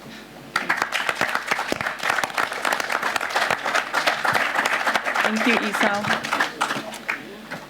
Next, we're going to turn to German-speaking countries. They have demonstrated a huge potential for wines from South Italy and Sicily, but it's a very nuanced market between Germany, Switzerland, and Austria. So please welcome Christian Eder, who writes for the prestigious wine magazine Vinum, who will walk us through the opportunities for Sicilian wines. Thank you very much. Good afternoon. It's a pleasure for me to be here and speak about the strong relationship Sicilian wine has to the German-speaking markets, because there are German-speaking markets, they're free, Germany, Austria, and Switzerland, with very different possibilities and different origins of wine drinking culture, and also very different consumers. I'm traveling Sicily now for many years. The first time I was in Sicily was in '87. I was with some friends on a motorcycle, and I could have had already the possibility to see the first steps on the road to quality the Sicilian wine took in these days. But I have to confess I was more interested in Baroni, Moretti, and Forst in these days, and it was really rather difficult to get also good wine in the late 80s. I started to work with Vinum in the 90s, and afterwards I had many occasions to travel to Sicily and to see the development also of the Sicilian wines, the Sicilian wine culture.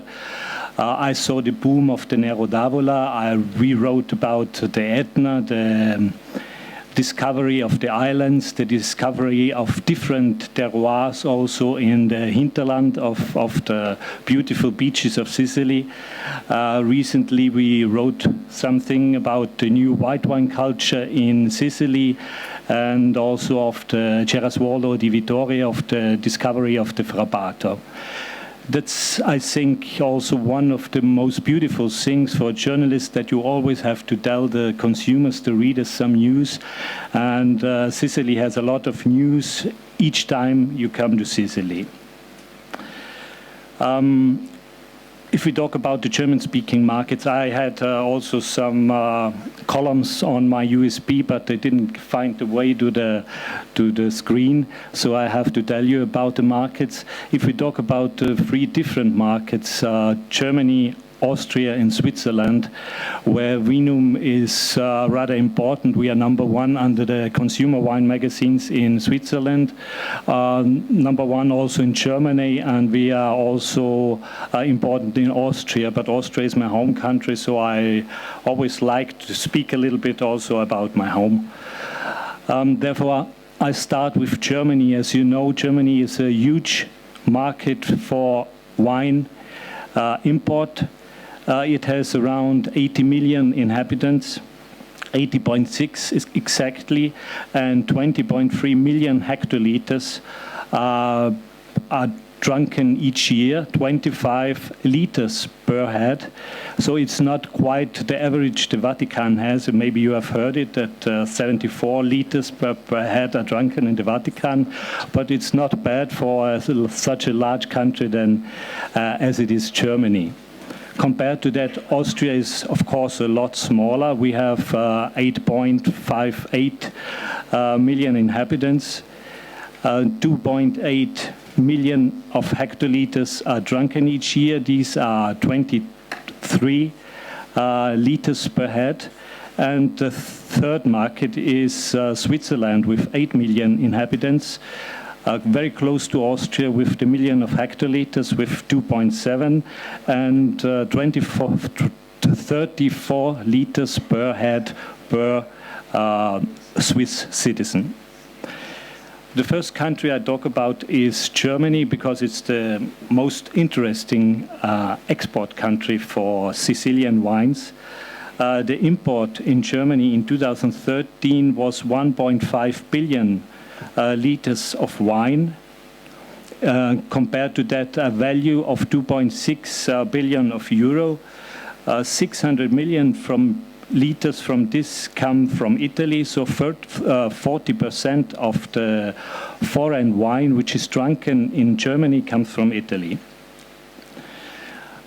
Germany has a particularity that a lot of the wine is sold in the retail and in the discount. 48 and close to the half of the wine is sold in the discount market like Lidl or Aldi, and another 28% in the retail market. So for the remaining, for the wine importers, for the wine shops, there rest only 22% of the market share to be sold to the clients. In the beginning, in 10, 20 years ago, in the discount shops, the wine were very low priced. These were budget wines, very often not the best quality from different countries sold there, but they are increasing now in the recent years. The part of the shop also where they sell quality wines, not of the high level, but medium level, and also the retail shops are very focused on selling a very good amount of quality wines. The German consumer is usually a consumer which buys budget wines. I think the average of the liter of the price per liter sold in Germany is 2.8 euro, so it's very low. It's increasing each year. So I think in from 2013 to 2014, it increased per 12 cents and became a little bit more. So in 2 or 3 years, they will arrive at the €3 frontier to getting also better wines, but the consumption in Germany is still on a very low price level. Germany has also a very interesting wine production of its own. So for important white wines, there is nearly no market for other countries, maybe a little bit of Bourgogne, a little bit of France, but basically for Italian wines, for foreign wines, for Sicilian wines, the red wine market is more interesting. Of the 56% of the wine import, so the most important part is also in the hands of the red wines, which come basically, as I told you before, from Italy. And it's also a very important market for the Sicilian red wines. Also, the German market is not as educated as, for example, the Swiss market, where the consumer know a lot about wine, what's happening all over the world, what are new grape varieties, what are indigenous grapes of different areas. So I think the German market is still very much, for Sicilian wines, is still very much in the hand of Nero d'Avola and the wines that were already sold 10, 15 years ago. But there are some trends that are very interesting in Germany. That's the bi-regional and bi-sustainable trend. Bi-regional, of course, is more interesting for German wine producers, but bi-sustainable is a very important market trend at the moment. Many people look for products which are bio, which are natural wines, which are made with a very small CO2 footprint, and they are always taking more care of the things written on the back labels of the bottles, for example. Another huge trend in Germany is a loss of young consumers. Unfortunately, young consumers in Germany are very difficult to to be taken to drink wine. Actually, at the moment, there is a huge effort to sell craft beer. There are a lot of craft beer breweries in Germany coming up, and beer and also spirits are among young people very important, actually. It's a little bit a way of development, because some years ago it looked like that young people can come back as consumers to wine, especially to light wine and also to sparkling wine, but recently it showed up that it isn't a fact. Germany has also one particularity, that it's usually split in two markets. One is the discount market we spoke about, and the other is the luxury market. Many of the actual Sicilian wines are also on the luxury market. These are the bottles that are bought for Christmas, for example, for festivities, which are destinated to be presents for visits to friends or anything like this. And the people usually pay a lot more for these luxury bottles than they do for the discount bottles. It's also a certain separation of the market, because usually the discount wines are very often bought by women, and the luxury wines very often bought by men. It's the same development like in the neighboring countries, Austria and Switzerland. Usually I know research from Switzerland, a male who buys the wine for Christmas gives out around 100 francs, Swiss francs. A female who buys the wine for Christmas gives out almost a half, around 50 francs. Swiss francs for the wines for a festivity. But we go to the next market, Austria. Austria is also a very important wine producing country compared to Germany, which has around 100,000 hectares. Austria has around 50,000 hectares, and as you know, it's very important for white wines. Therefore, also the wine consumption in Austria is basically focused on Austrian wine. 70% of the Austrian markets are homemade wines. Only 30% are imported. Italy is number one among the import countries. It has 1/3 of the 30% of the wine, basically red wine, because in white wine Austria is autosufficient. It's also exporting a lot of white wine to other countries, and therefore it's also difficult to sell white wines from Italy or even from Sicily in Austria. The restoration is very important in Austria. Only 30% of the wines are sold by the wine trade, 70% are bought by consumers or restoration, and they usually buy the wines directly from the producer, so they very often have wines from Austrian producers, and they also have very often wines from producers from neighboring Italian regions like Friuli, Alto Adige, and also a little bit of Piedmont. Therefore, it's a rather difficult market for Sicilian wines. I think the importers are not that important as they are in Germany or Switzerland. Very often the restaurants, the dealers buy the wine by themselves and sell it to their clients. The average price in Austria is higher than the average price per liter of wine in Germany. It's around 3.40 euros. And it's from the education of the consumer. Austria is in between Germany and Switzerland. Also, the people know a lot about wines, very often on Austrian wines, and they know something about wines from other regions. They know very good Italy because it's the favorite foreign country to go also on holidays. So they know the wines from the regions where there are beautiful beaches. Therefore, also the wines from Sicily. But I think it's a rather difficult market for Sicilian white wines, because the production in Austria is that high. It's a good market for Sicilian red wines in the medium price range.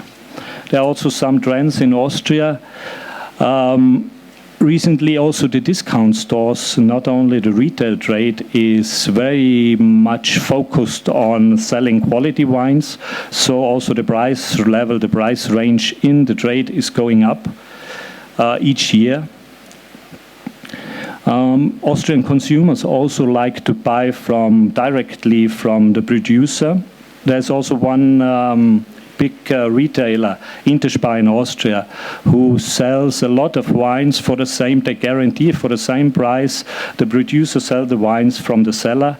And I think the Austrian consumers who are interested in wine like also the personal relationship to a producer. They like to visit the winery and buy the wine directly from the vintner. In Austria, compared to Germany, there is a growing number of young wine consumers. That has basically to do with the high quality of the Austrian wines and a very good education for sommeliers and also the people working in the gastronomy business in Austria, who are also very well educated and know a lot about wine production, which wine is good, and to taste and appreciate a good wine. Last point, Switzerland, last country of the free German-speaking markets. Switzerland has recently one slight problem. The consumption of wine is not increasing, it's going down. Of the 266 million liters which were consumed in 2013, there were less 2.2% than the consumption of 2012, especially wines from Switzerland are less consumed. The decrease of the consumption of wines from Switzerland in 2013 was around 8% compared to 2012. Especially white wines are less consumed, but also red wines. But on the other hand, the import of wines, especially in this case from Italy, is increasing. So although it is a country with less wine consumed, it's a market that gets more important for Italian wines. The imports from Italy are around 72 million liters. It was a plus from 2013 to 12 of 5%. The major part of the wine is sold over the retail. 50% of the wines are sold by the retail trade. 90% of the retail trade are two labels, is Coop and Tenner, which are very important to sell quality wine in Switzerland, which have also a very good range of products from all over the world and also from Italy and from Sicily. And therefore also Switzerland is a very important and always getting more important market for wines from Sicily, because the Swiss consumers are very well educated. They know a lot about Italian wines. They appreciate good quality wines, and they pay also around average 10 Swiss francs per liter for wines sold in Switzerland. The trends in Switzerland are quite the same for some years now. The price value is fundamental. It's the Swiss people, Swiss consumers like to pay a lot of money for a good wine if it's worth it. So they are very interested also in the way the wine is produced, in sustainability, which is also a trend, a boom in Switzerland. Natural wines are always demanded by the consumers, and also Sicilian wines have a good reputation among the consumers for red wines and white wines. a new boom in Switzerland is the sparkling wines. I think it has to do with the success of the Prosecco DOC recently and also of the Prosecco DOCG. But I think Switzerland is and will be a very good market for quality wines. It's no market at all for budget wines, but I think Sicily is not interested very much in the budget wine sector, where there are other countries who produce under one euro or at the moment 1 Swiss franc per bottle. So I thank you for your attention, and I hope it was quite interesting also without some PPT to show, but if you want the facts and the numbers, I'll have them. I can give them to you afterwards. Thank you very much.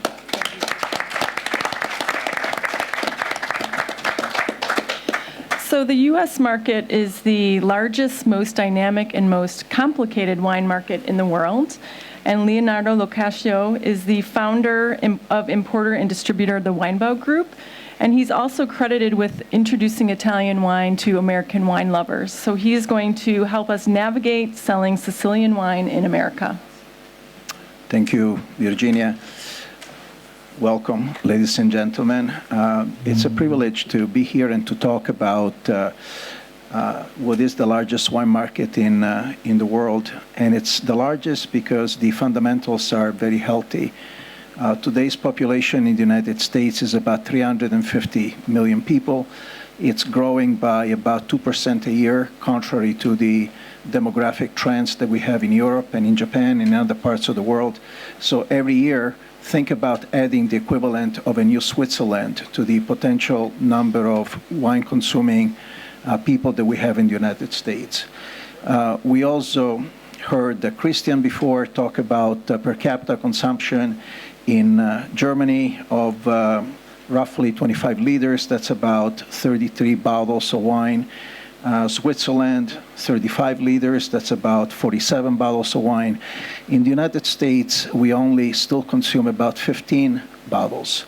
So the potential, and this consumption trend has been growing for the last 25 years, slowly, but it is growing. So the potential is enormous if you consider that every addition of 1 bottle corresponds to 30 million cases of wine. But that's the good side. The not so good side is that it's a very complicated market because it is regulated by very antiquated set of laws and other impediments, and also because it's a country that mandates the distribution chain. There is no option in terms of how you can go to market. To an importer, you have to go through the distributor and then eventually through the retailer. And that channel has been compressing, has been consolidating at a very rapid pace, and it has become challenging to negotiate that consolidation. So my message, one of my messages to the producers is that success in the United States,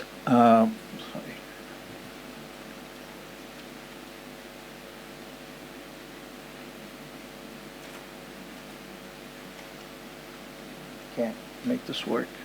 Oops, okay.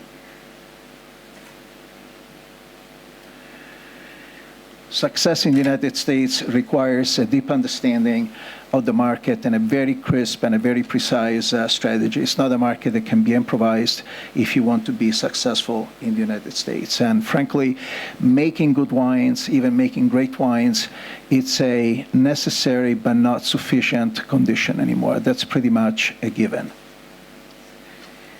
So what does it mean that it's the largest wine market? Well, it means that it's about 13% of all the wine that is consumed in the world is consumed in America, compared to about 12% in France and 9% in Italy.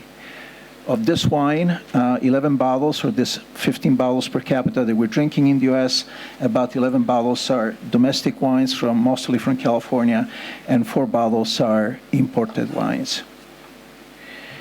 In terms of the market share, domestic wines have about 3/4 of the market, about 75%, and all imported wines combined have about 25%.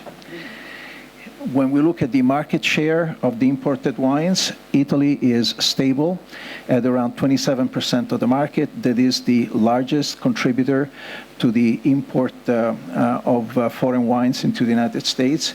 Australia has been down for a good number of years now. At the moment, it's about 19% of the wine that's imported into the US. France with about 10%, Chile with 16%, Argentina with 12%, and Spain with 5% are some of the geographies that have been growing. Very different channel situation. We saw before in Germany and in Austria, restaurant on-premise sales being, in some cases, 50% of the market or more. In the US, it's the opposite. It's 75%. It's in the off-premise channel, and 25% is in restaurants. So without adding a whole lot of numbers and metrics, it is obviously a huge market. It's very large. It's about the value, the retail value of the wine that's sold in the United States is about $55 billion, roughly, and that translates in about 330 million cases of wine. So what are the challenges? Sorry.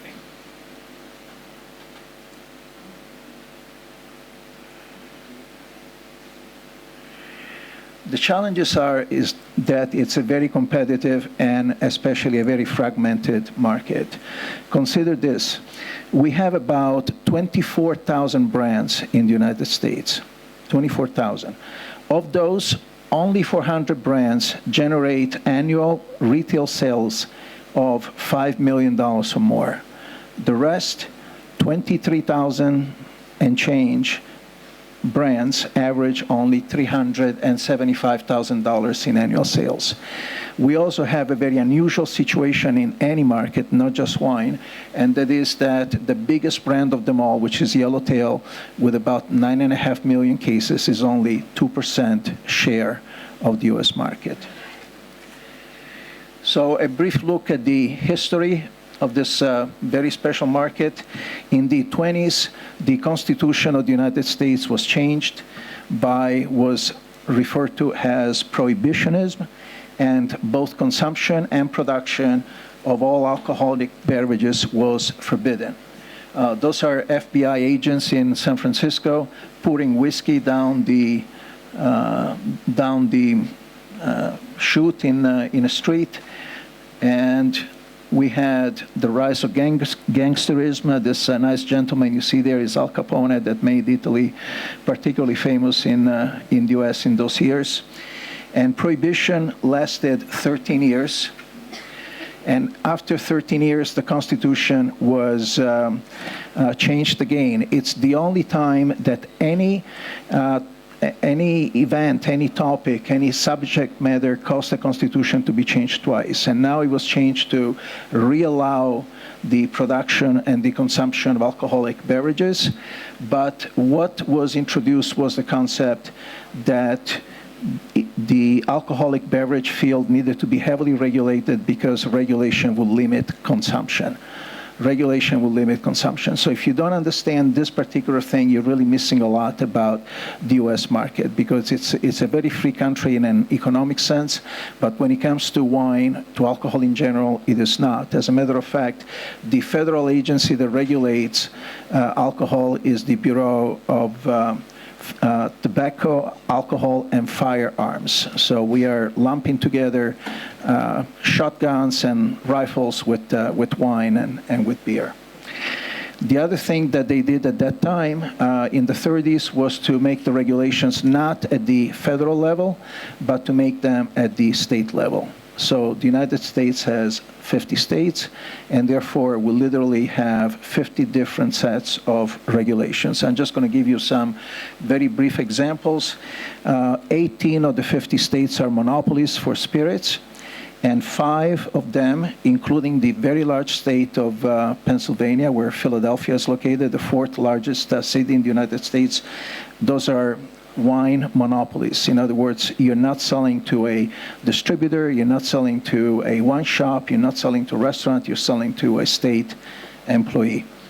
And other states along those lines would be Mississippi, New Hampshire, Utah, and Wyoming.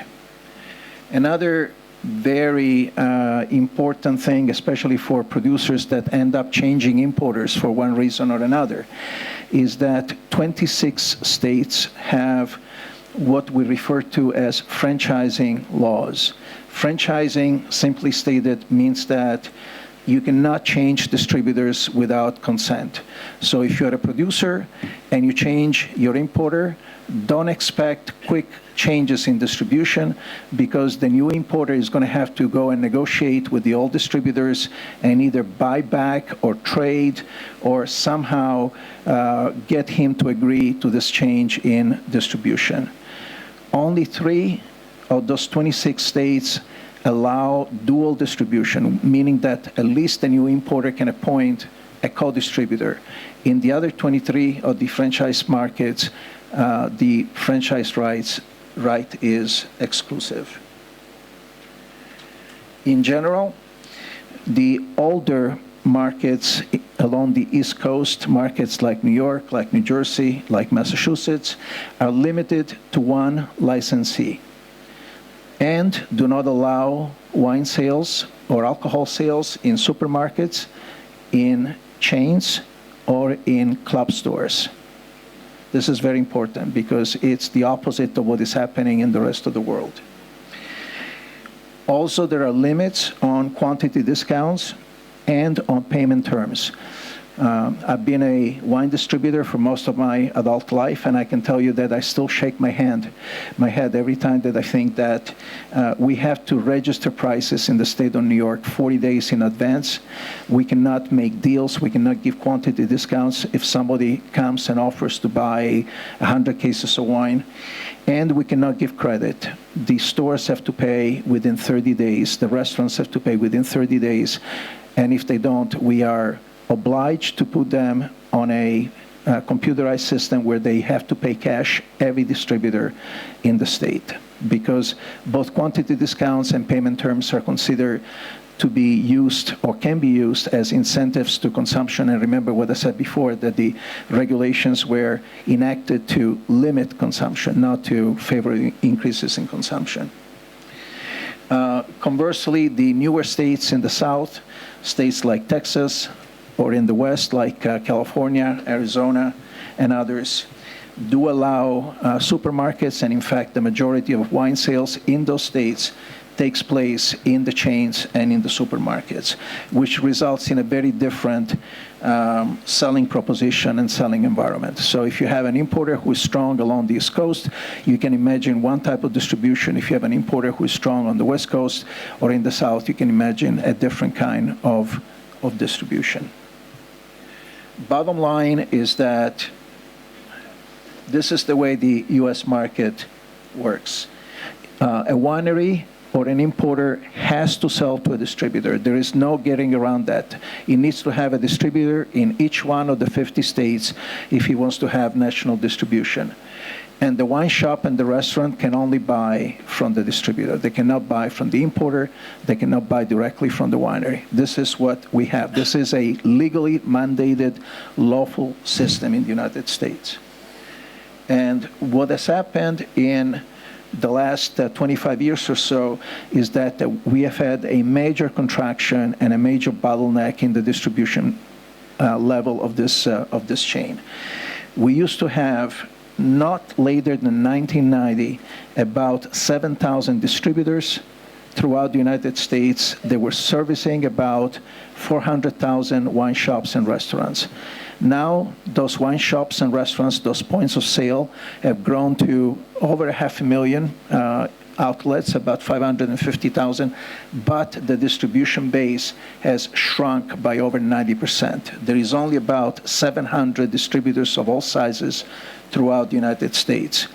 And during the period of time, just in California, we have now 1,500 wineries, 800 of them in Napa Valley alone. And in addition, distributors have begun to sell wine during those last 25 years that were not present in the market before. Wines from Australia, from New Zealand, from Chile, from Portugal, from Argentina, now from Eastern Europe, and so on. So you can think of the distributor link in the chain as an hourglass. You know, there is an expanding universe of customers, an expanding universe of producers, and a very major contraction of the available choices of distributors. In addition to that, because of all this consolidation, the size has been getting larger and larger, and therefore, from the point of view of a winery that is represented by one of these distributors in a given market, they're difficult to manage, and they're also often focused on spirits and with a insufficient wine culture. Just going to give you an idea of how the distribution market oops, sorry.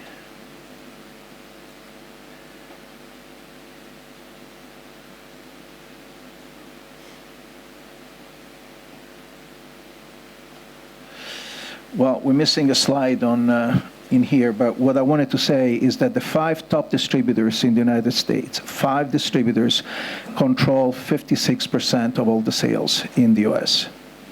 And the rest of the other 700 distributors have 43%. So what does this all mean? It means that the distribution chain, remember, importer, distributor, retailer, is very long, it's expensive, and it is often delivering one customer at a time, at least along the East Coast. And this means basically a very different system from what you have in many of the European markets or in Canada, where you have monopolies, you have organizations where if you're successful in selling a buyer in England, you're probably selling several containers or several dozen containers because they're buying for a very large number of outlets. This is not the situation that we have in the US. So when it comes to Sicilian wines, this is my best assessment of the positioning of Sicilian wines in the US market.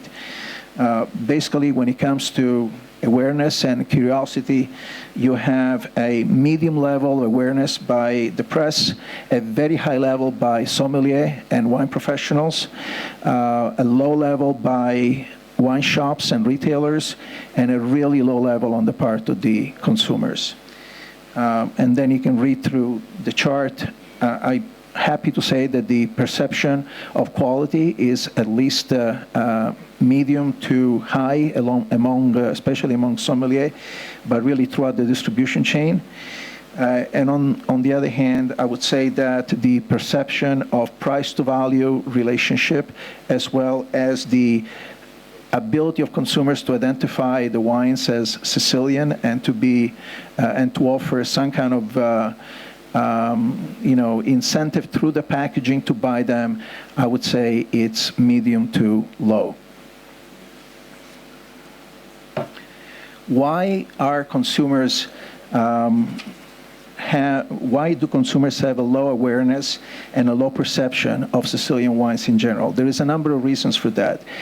You know, we have wines available from all over the world in the US. Literally, there's no wine-producing country that is not present in the market.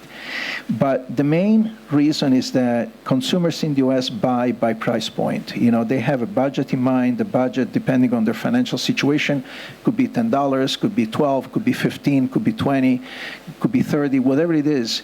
The point is that within that budget, they have a very wide variety of choices. And when the price point of a given producer leaves that price, leaves that niche, both the importer and the producer have to be ready to understand that that consumer is gone. That consumer is going to move to another choice available in the same price point, and we're now going to have to go out and get new consumers at the new price point. It's not that, you know, if you change your price point from $10 to $15, you lose 20% of the market. You probably lose 70% of the market. Now, there is wine sold at $15, but you have to go and find new consumers for that. You know, the old consumers are not going to change price point just because you are. We already spoke about the problematic distributor situation, and here is something that a lot of Italian producers, Sicilian producers included, really don't like to hear very much, but the market is fatigued with the fantasy and proprietary names. Our market is driven by varietals.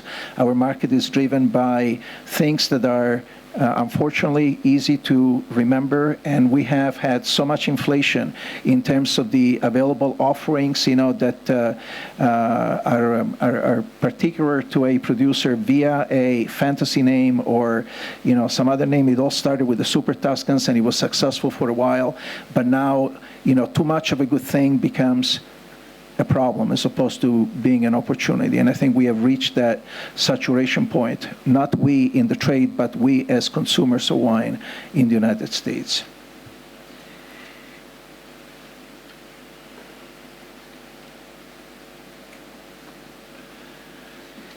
So I've been thinking about what can I tell you about problems and opportunities in the US market. I think the statement that comes to mind is that the quality improvements that we have seen in Sicily over the last 20 years or so have not been matched by modern distribution strategies on the part of the producers who are trying to be present in the US market. And I'm not thinking about anybody in particular making a statement that covers what I would say the majority, you know, of the Sicilian wine that is exported to the US.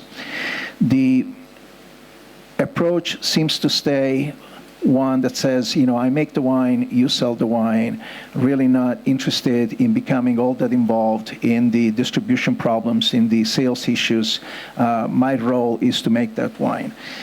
Well, I don't think that really works anymore because there has been such an explosion of technology and an explosion of available information that this particular model has become obsolete and has become dated.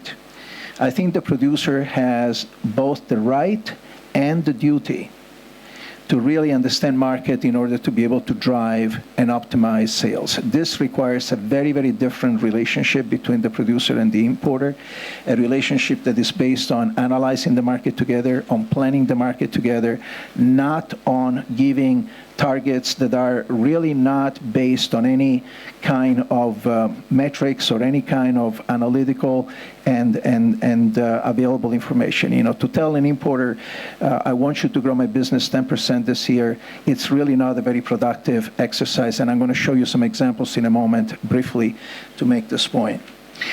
Also, most producers invest in personnel when they have personnel in the market that is competent on the selling side, but the real investment needs to happen on the planning side and on the understanding of the market. And there is too little of that, in part because it is complicated, in part because it can be expensive. And this is also an invitation to the Italian Trade Commission and to all the other public structures that we have operating in the US market to really change their priorities. You know, we don't need more tastings with Tony May or more tastings with Sirio Maccioni, always in the same places, you know, always doing the same thing that we've been doing for the last 50 years. It would be a lot better if the public sector would invest in an office, let's say, that would generate the kind of data that I'm going to show you in a moment and make it, and update it especially, and make it available to the Sicilian producers and Italian producers so that they can stay on top of this rather complicated market.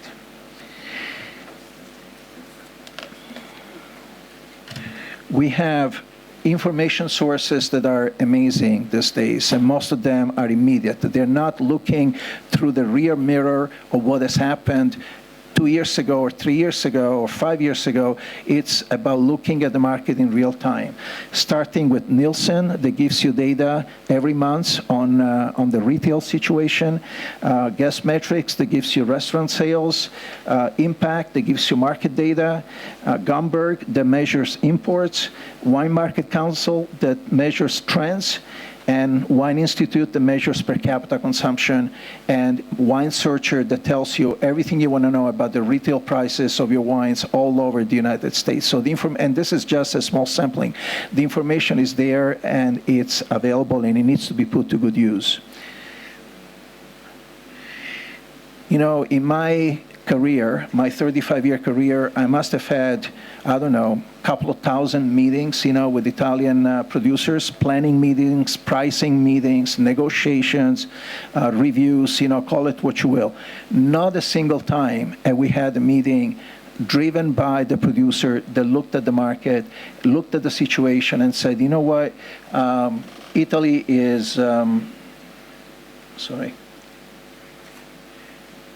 Italy is growing 3.5% overall. This is real time. This is Nielsen data that was run at the end of last month.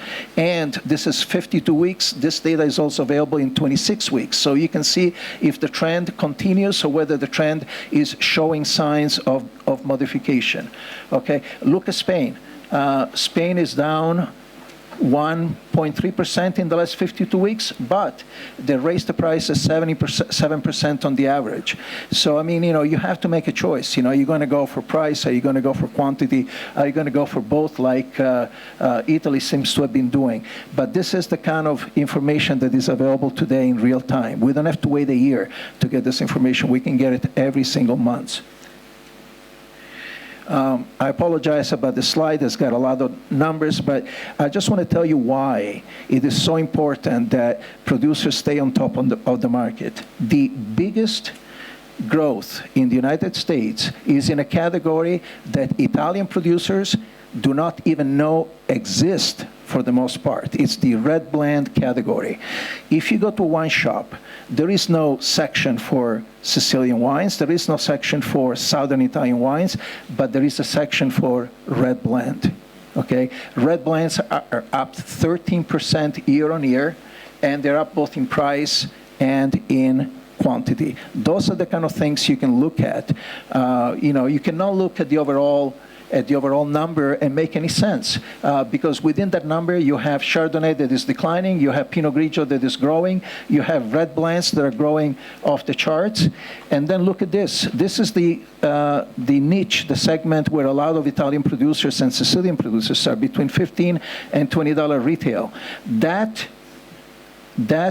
category is growing nicely. It's up 15%, but the price is flat. So if you want to play in that category and if you want to grow in that category, maybe this is not the year to think about raising prices in this particular category. So the point is that you need to segment the market, you need to have a clear and crisp and articulated strategy, and you have to share that strategy with your importer. I'm going to give you now what is to me the most exciting set of numbers. I'm going to do this very briefly, but it's really important that I'm able to get this point across to you, because I think it can really help producers, Sicilian producers that are trying to grow their business in the U.S. This is called fair share data. It basically says that if your distributor is selling wine in Colorado, I just picked two examples. Colorado is one, and Florida is another one. This is available state by state.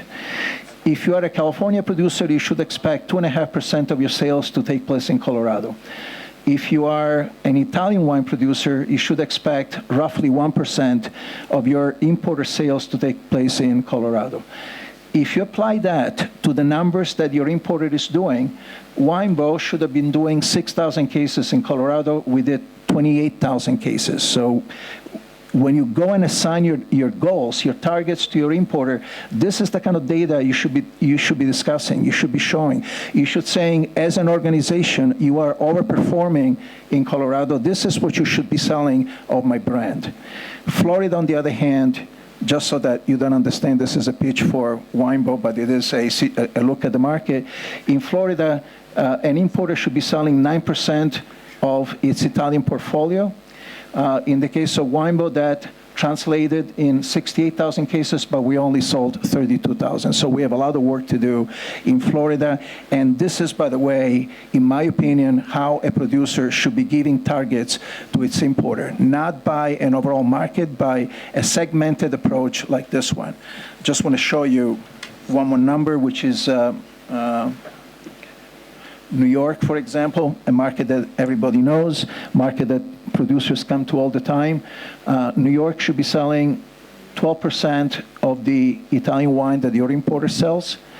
In the case of Winebow, that translates into 93,000 cases. We sold 138,000. You can use that information to your benefit by saying, you are overperforming in New York as an organization. I want my share of that market. I want you to overperform for my brand, just like you are overperforming for the other brands. Last point I'm going to make is the selection of an importer. I think that you have to get behind the numbers and understand what is behind a list of importers. So this is real-time, actual information. The biggest importer in the United States is an organization called W.J. Deutsch. They import 9.8 million cases. That's wonderful, right? But you need to understand what is behind that. Of the 9.8 million, roughly 9.3 million is Yellowtail with an average retail price of $5.99 on the shelf. So if you're not making wine that retails for $5.99, this is probably not the right choice for your company as an importer. Who is number two? Number two is Moet Hennessy, which is wonderful. They sell over 1 million cases. The average price is very high, $44. But Moet Hennessy is a producer of champagne. They do very little still wine. So once you remove, and I'm going to show you how you do that, once you remove sparkling wines from this calculation, and once you make the threshold, you make the bar wines over $10. Look where Deutsch is now number 13, and they went from 9.8 million cases to 477,000. And Moet Hennessy is all the way down here. The 1 million cases became roughly a quarter of that. So this is not a put down on either Deutsch or Moet Hennessy. The point is that you need to analyze what is behind the numbers, and you have to understand what your importer is selling and to whom. So this is what I wanted to say about the U.S. market. Thank you for listening. Thank you for the opportunity.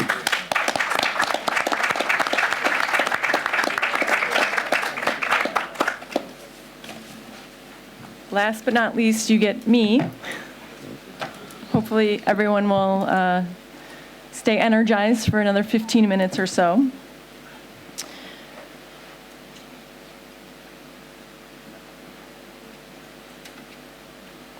Do we have my presentation? Well, it's going to be really boring if we don't.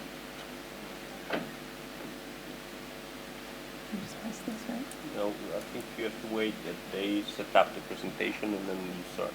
Okay, waiting. Yeah, you are. Yay. So I'm going to build a little bit about what Leonardo was talking about, and I'm going to specifically focus on marketing Sicilian wines as a social beverage of choice for U.S. millennials, which is the demographic that most marketers in the United States are most excited about talking to today.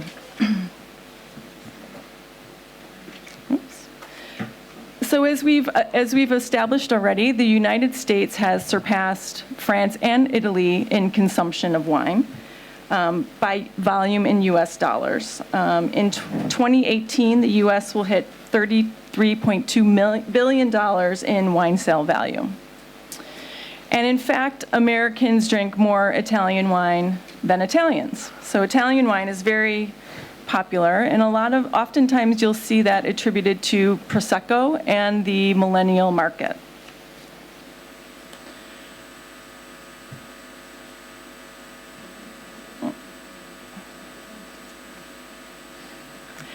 except when you factor in the Vatican. So we've already talked a little bit about the Vatican, and per person consumption, of course.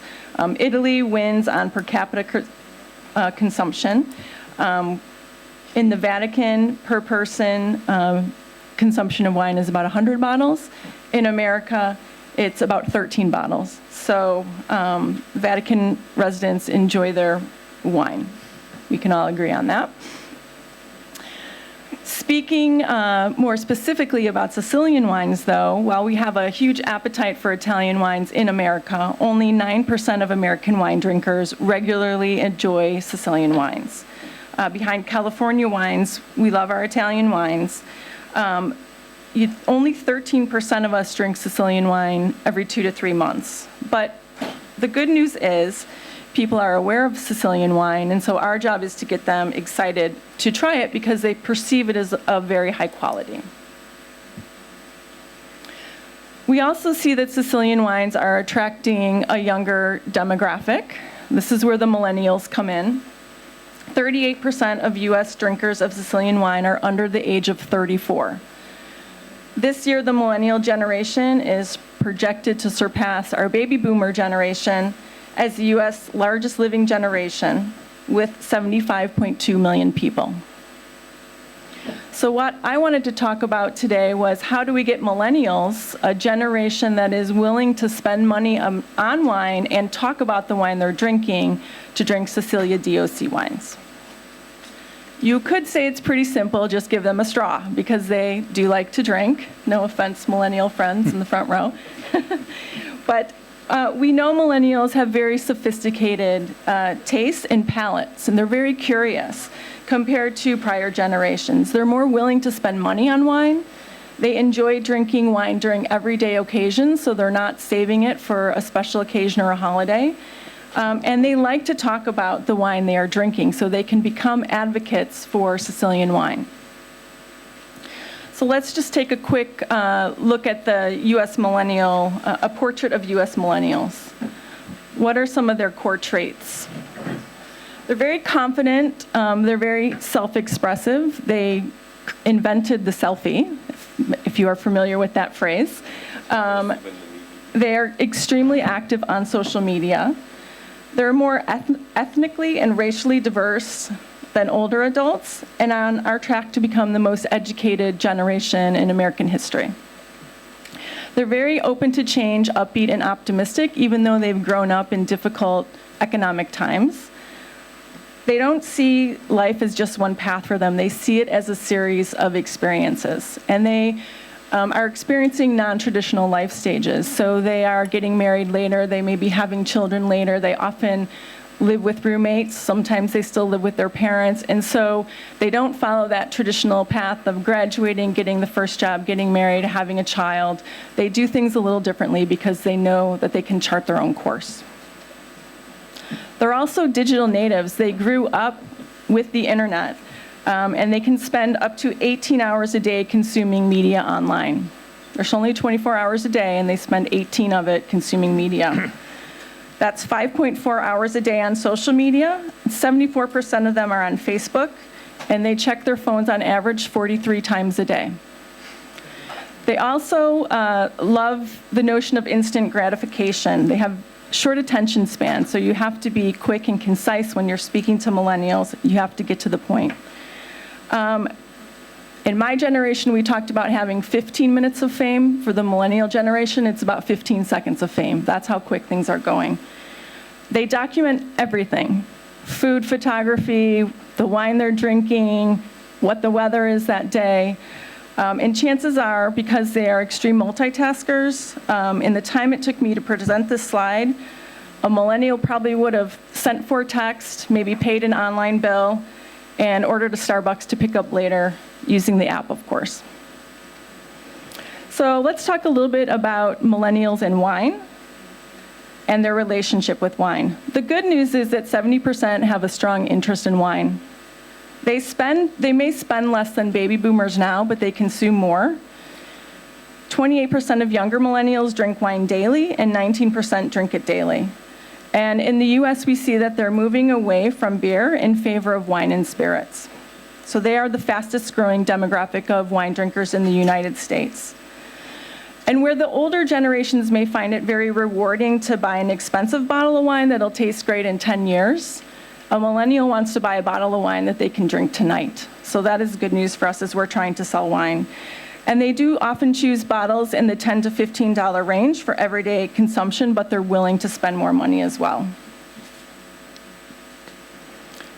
As I mentioned, no special occasion is required. They opt for the sophistication often associated with wine, but they don't need a special occasion to drink it. So they find drinking wine to be a very social activity.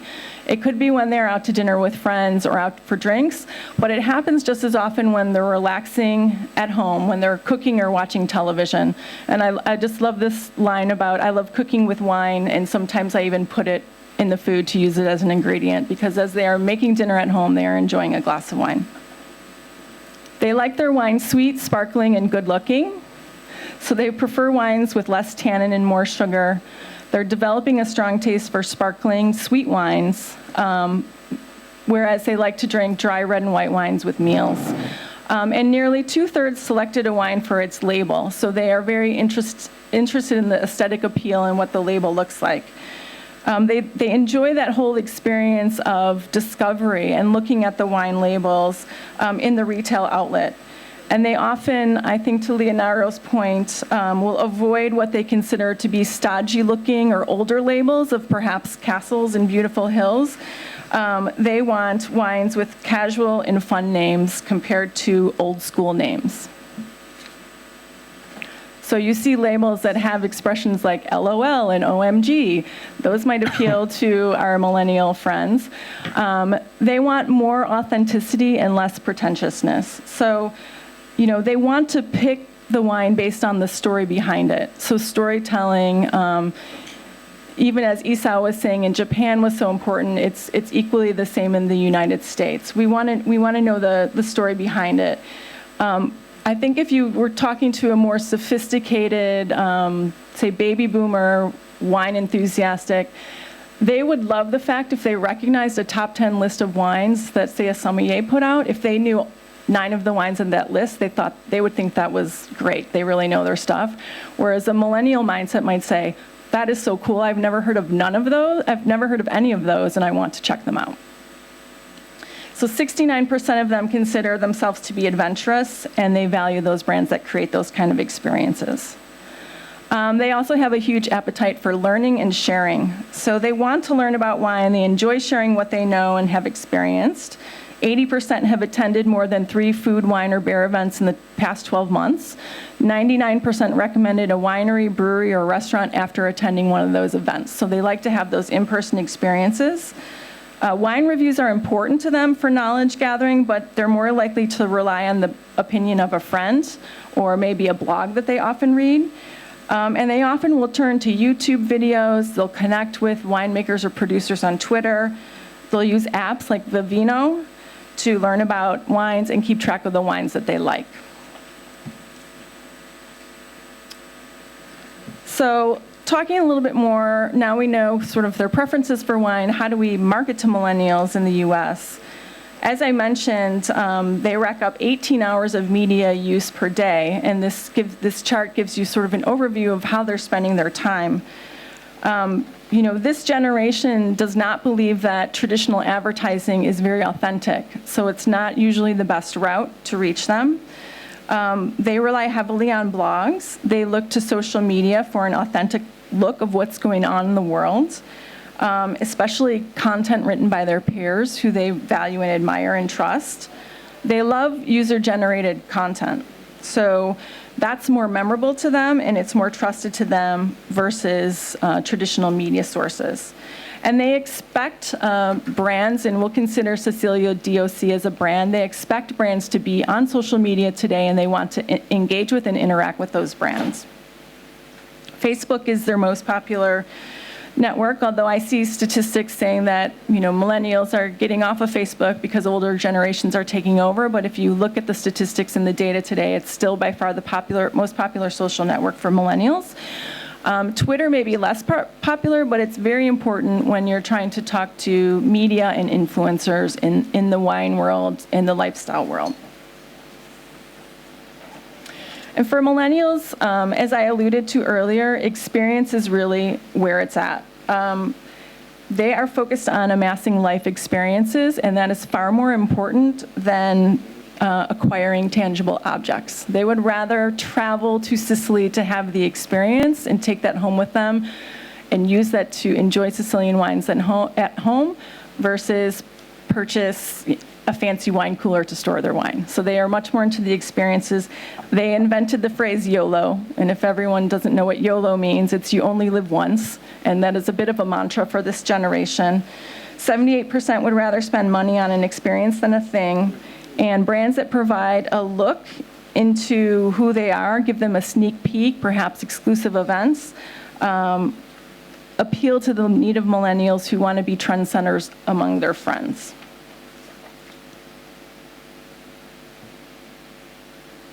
So how do we market to millennials? A lot of research and data that you see is a lot of brands are missing the mark because they assume that this generation is going to behave the same way that every generation ahead of them has when it comes to marketing.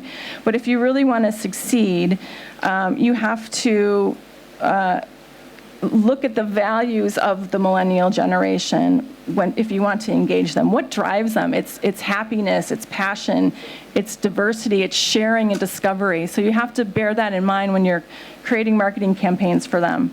You also have to understand their realistic lifestyles and experiences and be relatable to that.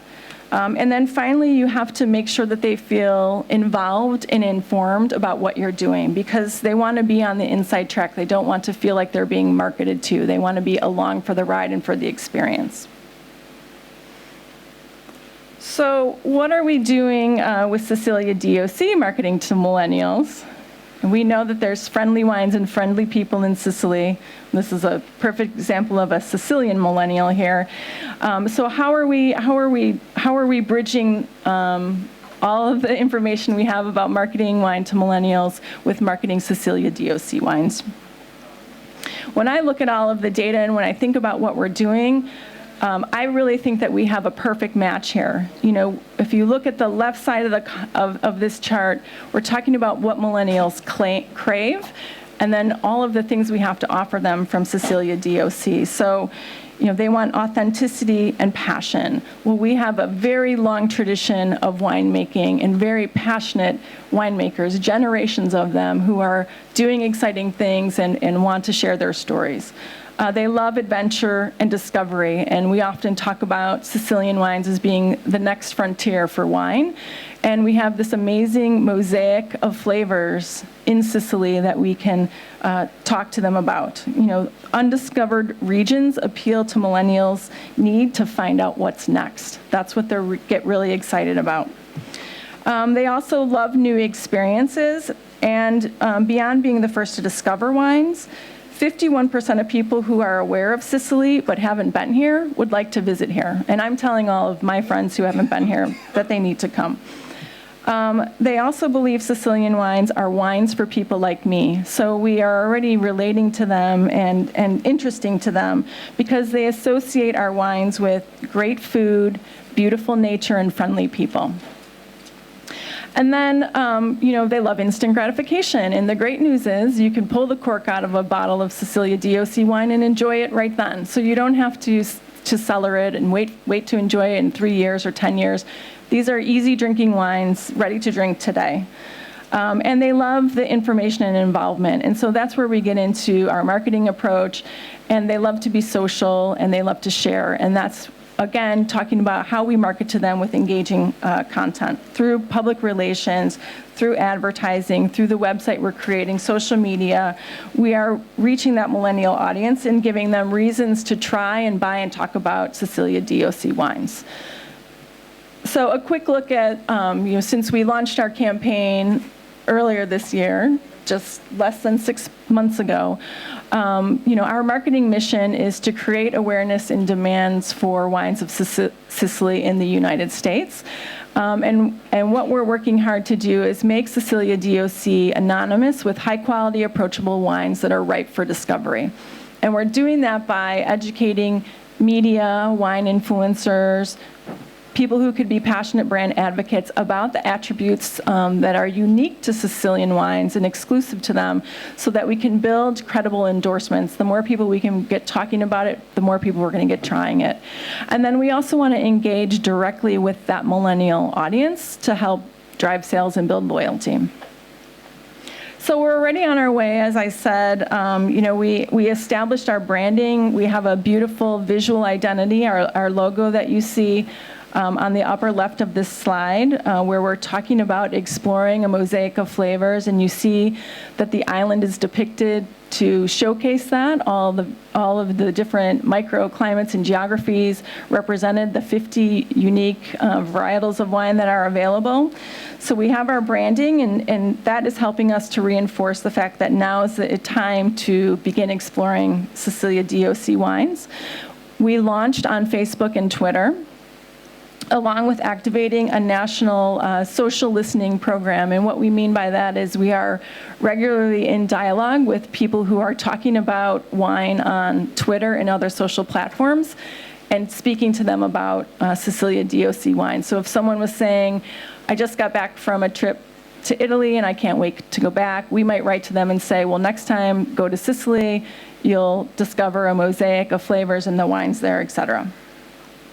We also debuted a series of advertorials in Wine Spectator magazine, which is a leading publication that's helping us build credibility among our industry influencers, who in turn educate consumers. And then we've done a variety of different events. So we've gotten in front of media, we've gotten in front of bloggers, other influencers, and introduced them to the story that we are trying to tell.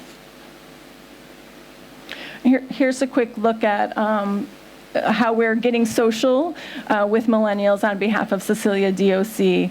And Leonardo also said, we like to kind of keep it simple in the US. So this summer we've been promoting Grilling Out with Grillo to introduce Americans to this delicious white wine that is perfect with grilled foods. And so just thinking of those playful phrases that attract people's attention. So far, since we launched on Facebook, we have more than 34,000 Facebook friends or followers, and we have over 7,000 Twitter followers. So we're growing those numbers weekly, and we have our website that you see bottom right here that is about to launch very soon. And because we never stop thinking ahead, we're already thinking about, what will we be doing next year, and we're very excited to keep doing what we're doing with our outreach to the media, influencers, and on social media, but also looking to engage more, brand ambassadors, chefs, sommeliers, who love Sicilian food and wine, to start talking on behalf of Sicilia DOC wines. Perhaps we expand our Wine Spectator partnership to include another magazine that's a little bit more geared toward consumers, like a Food and Wine or a Bon Appetit magazine. And really looking at, a variety of ways to ensure that we are sharing our exciting story with the millennial market.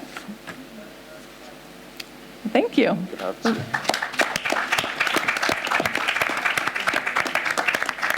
So before we go and we break for maybe some questions, if anyone has them, we wanted to bring up Sarah Baresi, who's the Assessor of Agriculture of Sicily, just to provide some closing words.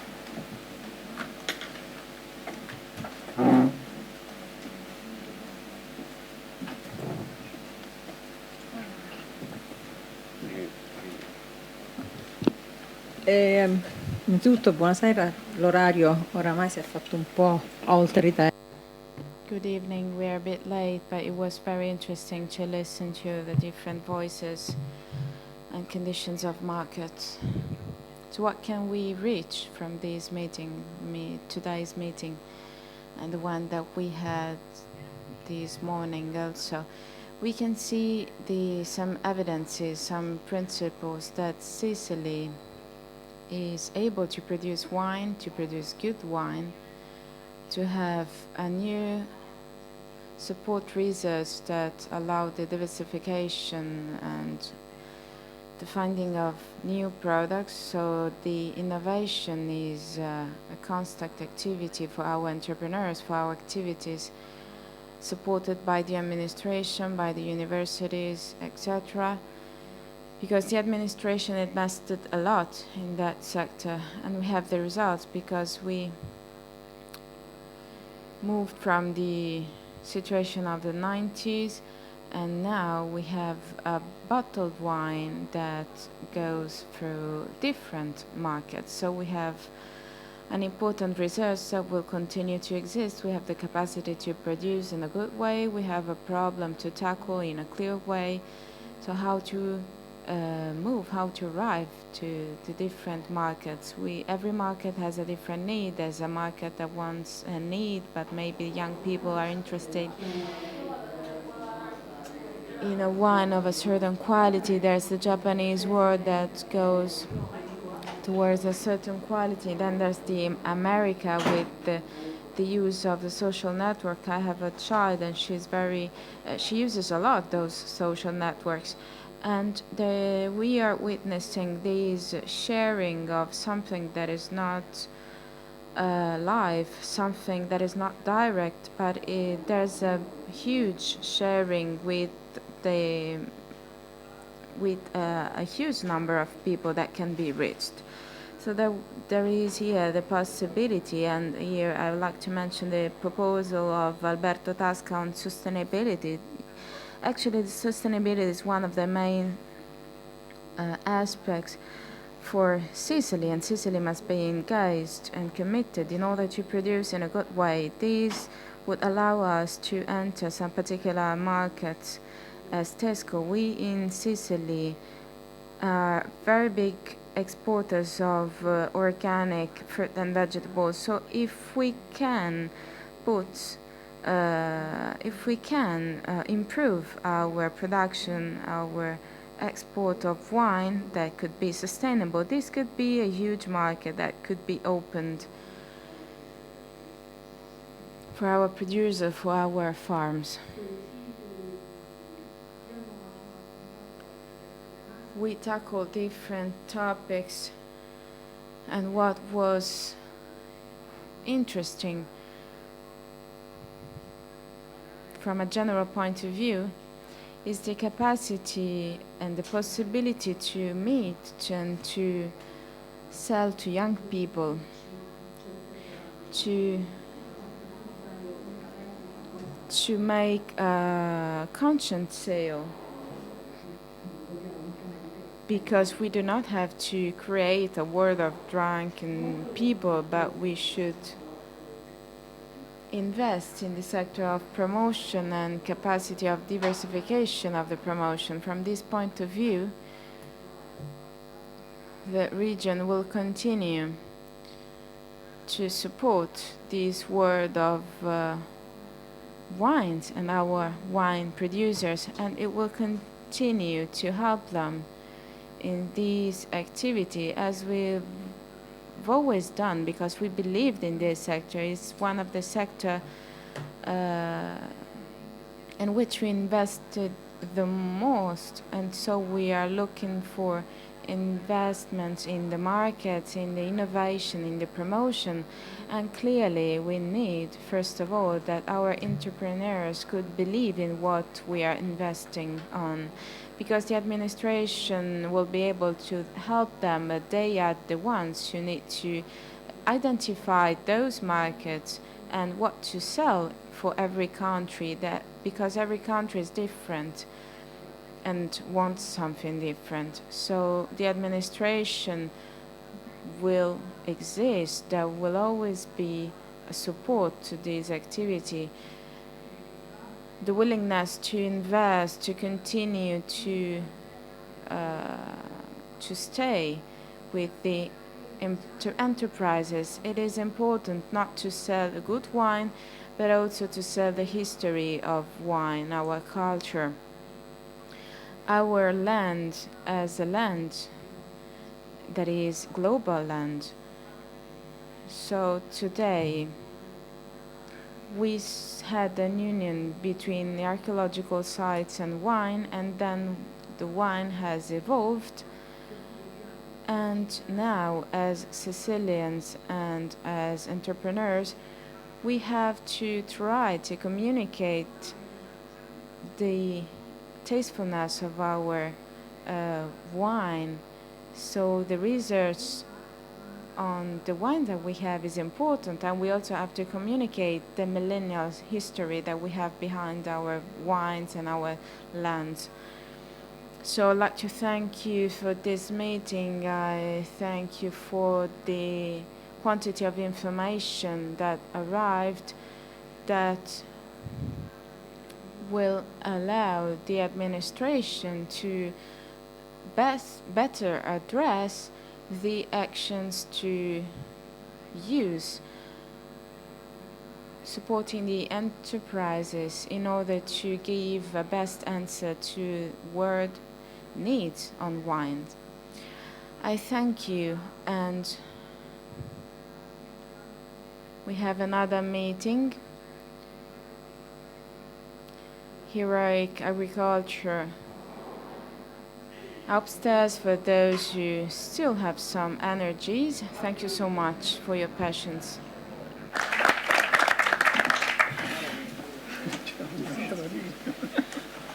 We can now open for any questions that anyone may have.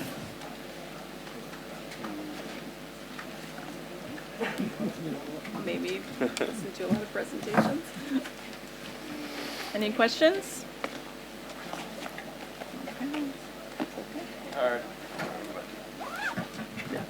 Okay, grazie. Thank you.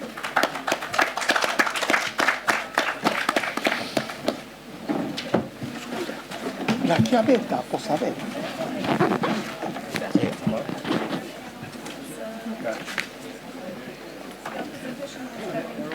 Grazie mille.